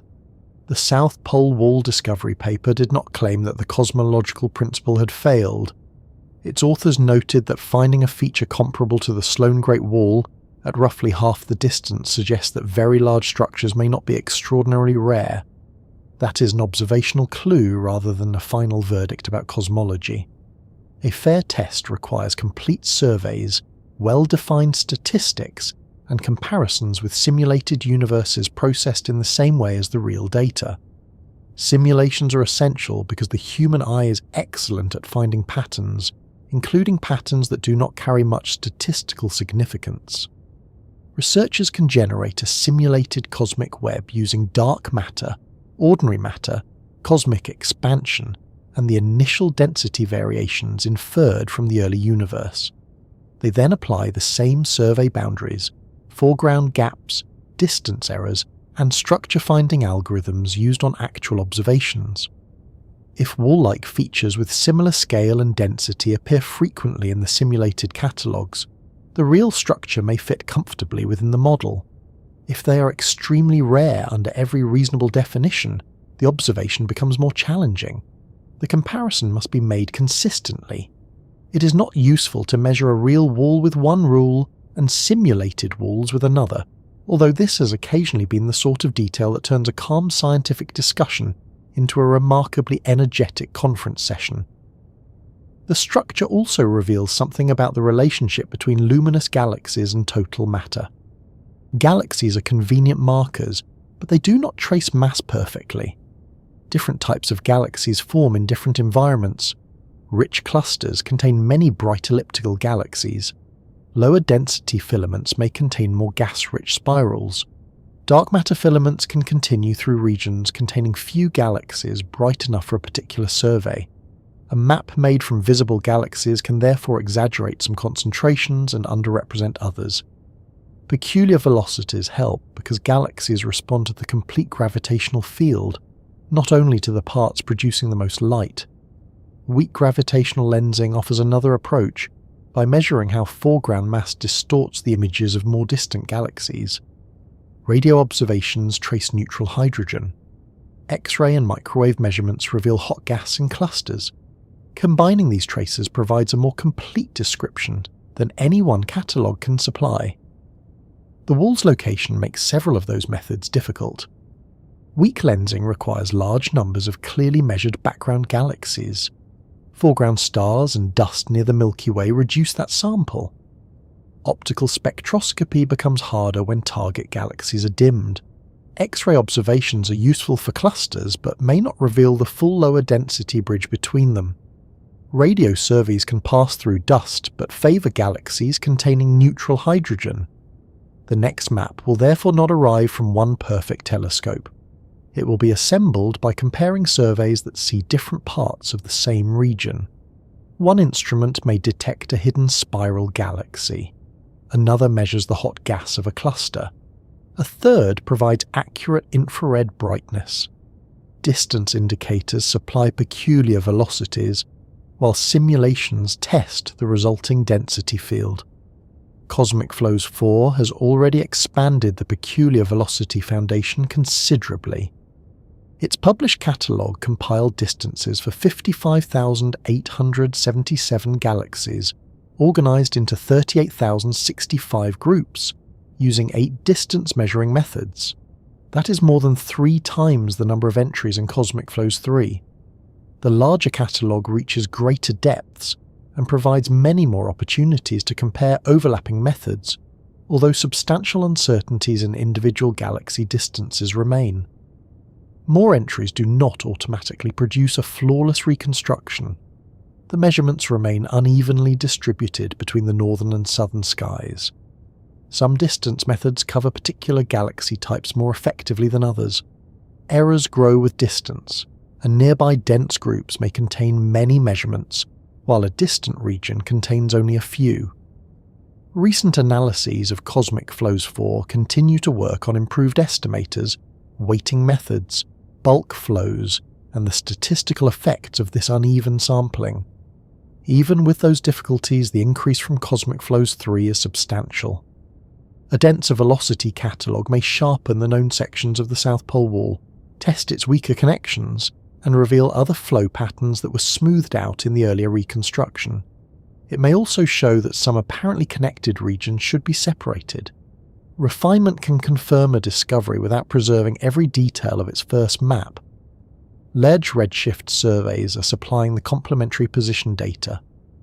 By April 2026, The Dark Energy Spectroscopic Instrument had observed more than 47 million galaxies and quasars, along with more than 20 million stars in the Milky Way, completing the sky area planned for its original survey ahead of schedule. DES is continuing observations and extending its coverage. Its spectra produce an enormous three-dimensional map of the galaxy distribution, although its main footprint and target selection do not remove the need for specialized work inside the most obscured parts of the galactic plane. DESI's strength lies partly in scale. A map containing tens of millions of redshifts can show how walls, filaments, and voids are distributed across a large fraction of cosmic history.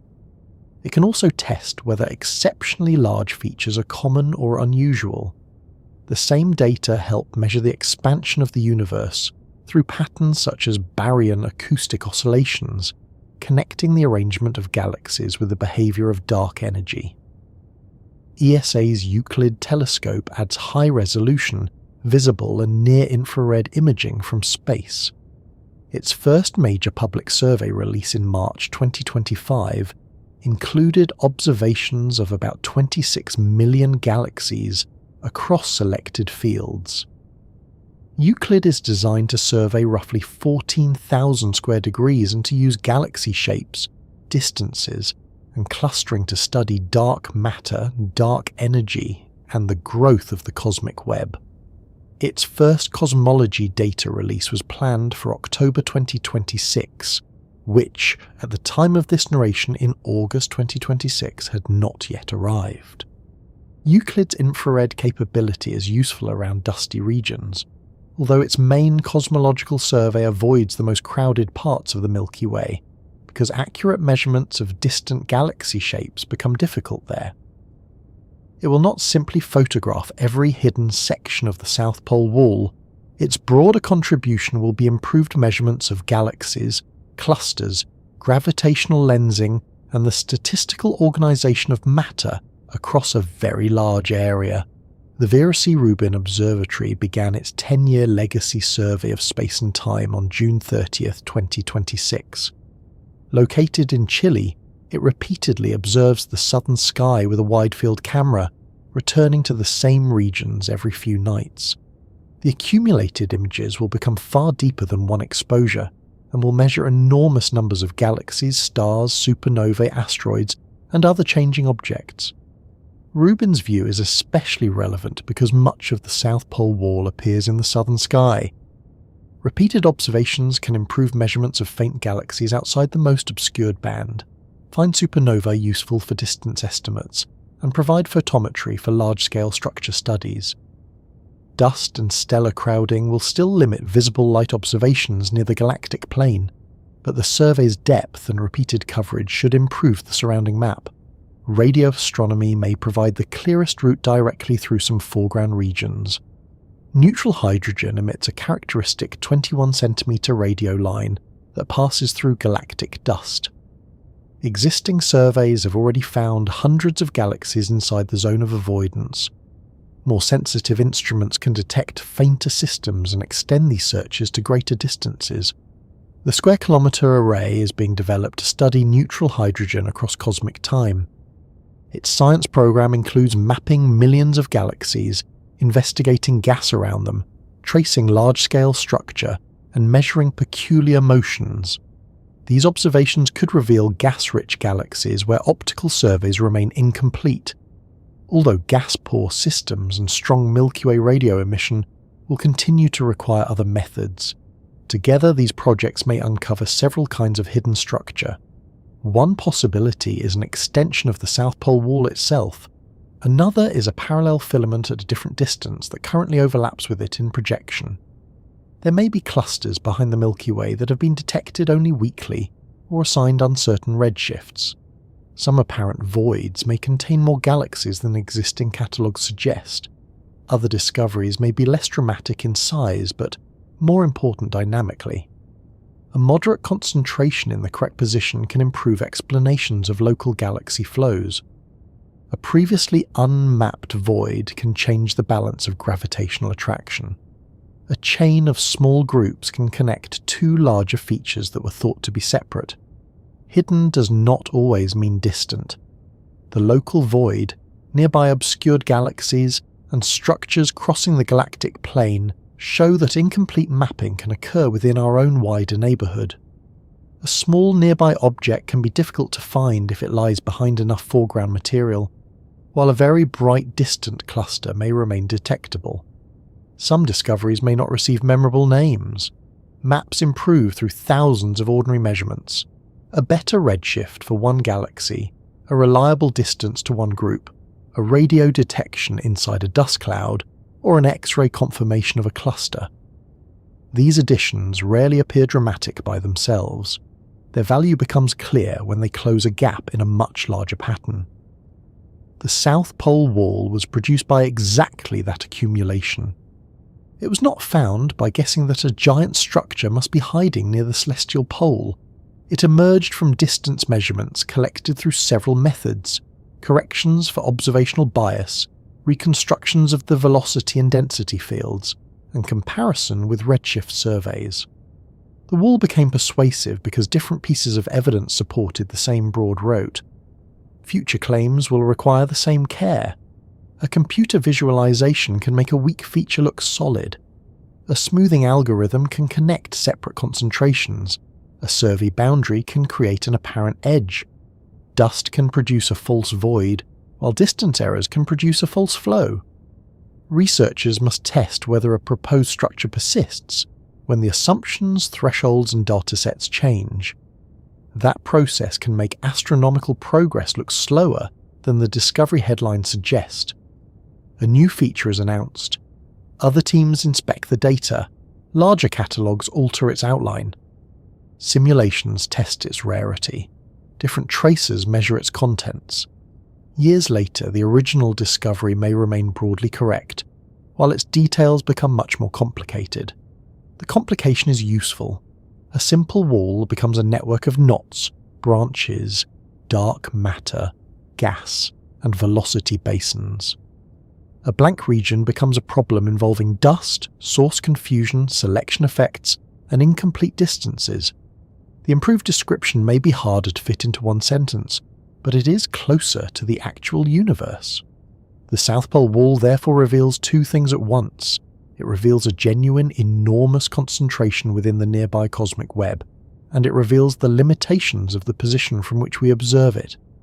We live inside a bright, dusty galaxy. We measure distant objects from one location.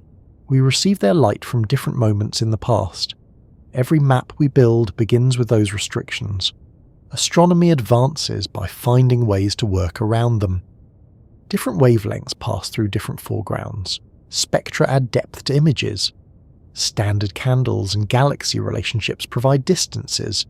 Peculiar velocities reveal gravitational flows. Lensing traces mass. Computer models combine incomplete measurements without pretending that the uncertainties have vanished. Somewhere behind the Milky Way, more galaxies remain uncatalogued. Beyond the edge of the current velocity maps, filaments continue into regions with fewer distance measurements. The South Pole Wall may have branches that have not yet been followed. Other structures may already be present in survey data without having been recognized as connected systems. There is no reason to assume that every hidden feature will be larger than the last. The next discovery might be a modest filament that completes the route between two known clusters. It might be a void whose influence explains an unexplained flow. It might be diffuse gas linking galaxies along the wall, or a dark matter concentration detected through lensing rather than light. What matters is that the veil is no longer treated as a permanent boundary. The Milky Way blocks part of the view, but it cannot erase the gravitational effects of what lies behind it. Survey limits interrupt our maps, but they do not interrupt the cosmic web. Each new measurement allows the structure to be followed a little farther. When we look up at the Milky Way from a dark place, we are seeing nearby stars blended into a bright band. The sight is familiar enough that it can seem like a background to the rest of the sky. In this story, it has been the foreground throughout. Behind it lies a wall more than 1 billion light-years long, and behind that wall lie further clusters, filaments, and voids extending far beyond the reach of the present map. Perhaps future astronomers will look back at the South Pole Wall as one of the first clear examples of how peculiar velocities could expose structures hidden by our galaxy. Their catalogues may contain far more precise distances and much finer maps. They may revise its boundaries, extend its route, or place it inside a larger connected complex. That would not make the original discovery less meaningful. It would show that the method worked well enough to begin a more detailed investigation. For now, the wall remains an enormous but incomplete entry in our cosmic atlas. It is visible in pieces, inferred through motion, strengthened by several kinds of observation, and partly concealed by the galaxy we call home. It reminds us that an empty part of a map may contain an empty region of the universe, but it may also contain something that our instruments have not yet learned to separate from the foreground. As you settle back into your own small part of the Milky Way, consider the direction beyond the ceiling, the buildings, the clouds, and the bright stars. Every line of sight continues outward. Some pass through the open spaces above and below the galactic disk. Others cross dense lanes of dust before reaching the wider universe. Along one of those difficult routes lies the South Pole Wall, its galaxies following the slow gravitational movements that allowed astronomers to find it. If this quiet journey through the cosmic web has helped you relax, you can leave a like, subscribe, or share it with someone who enjoys learning about the universe without being hurried through it. You might also tell us where you have been listening from tonight. From every location on Earth, the Milky Way gives us a slightly different view, but all of us are observing from inside the same galaxy, looking outward through the same incomplete map. Beyond that map, the universe continues without waiting for us to finish the survey. Galaxies gather, voids expand, filaments guide matter toward clusters. Light travels across distances that take hundreds of millions of years to cross.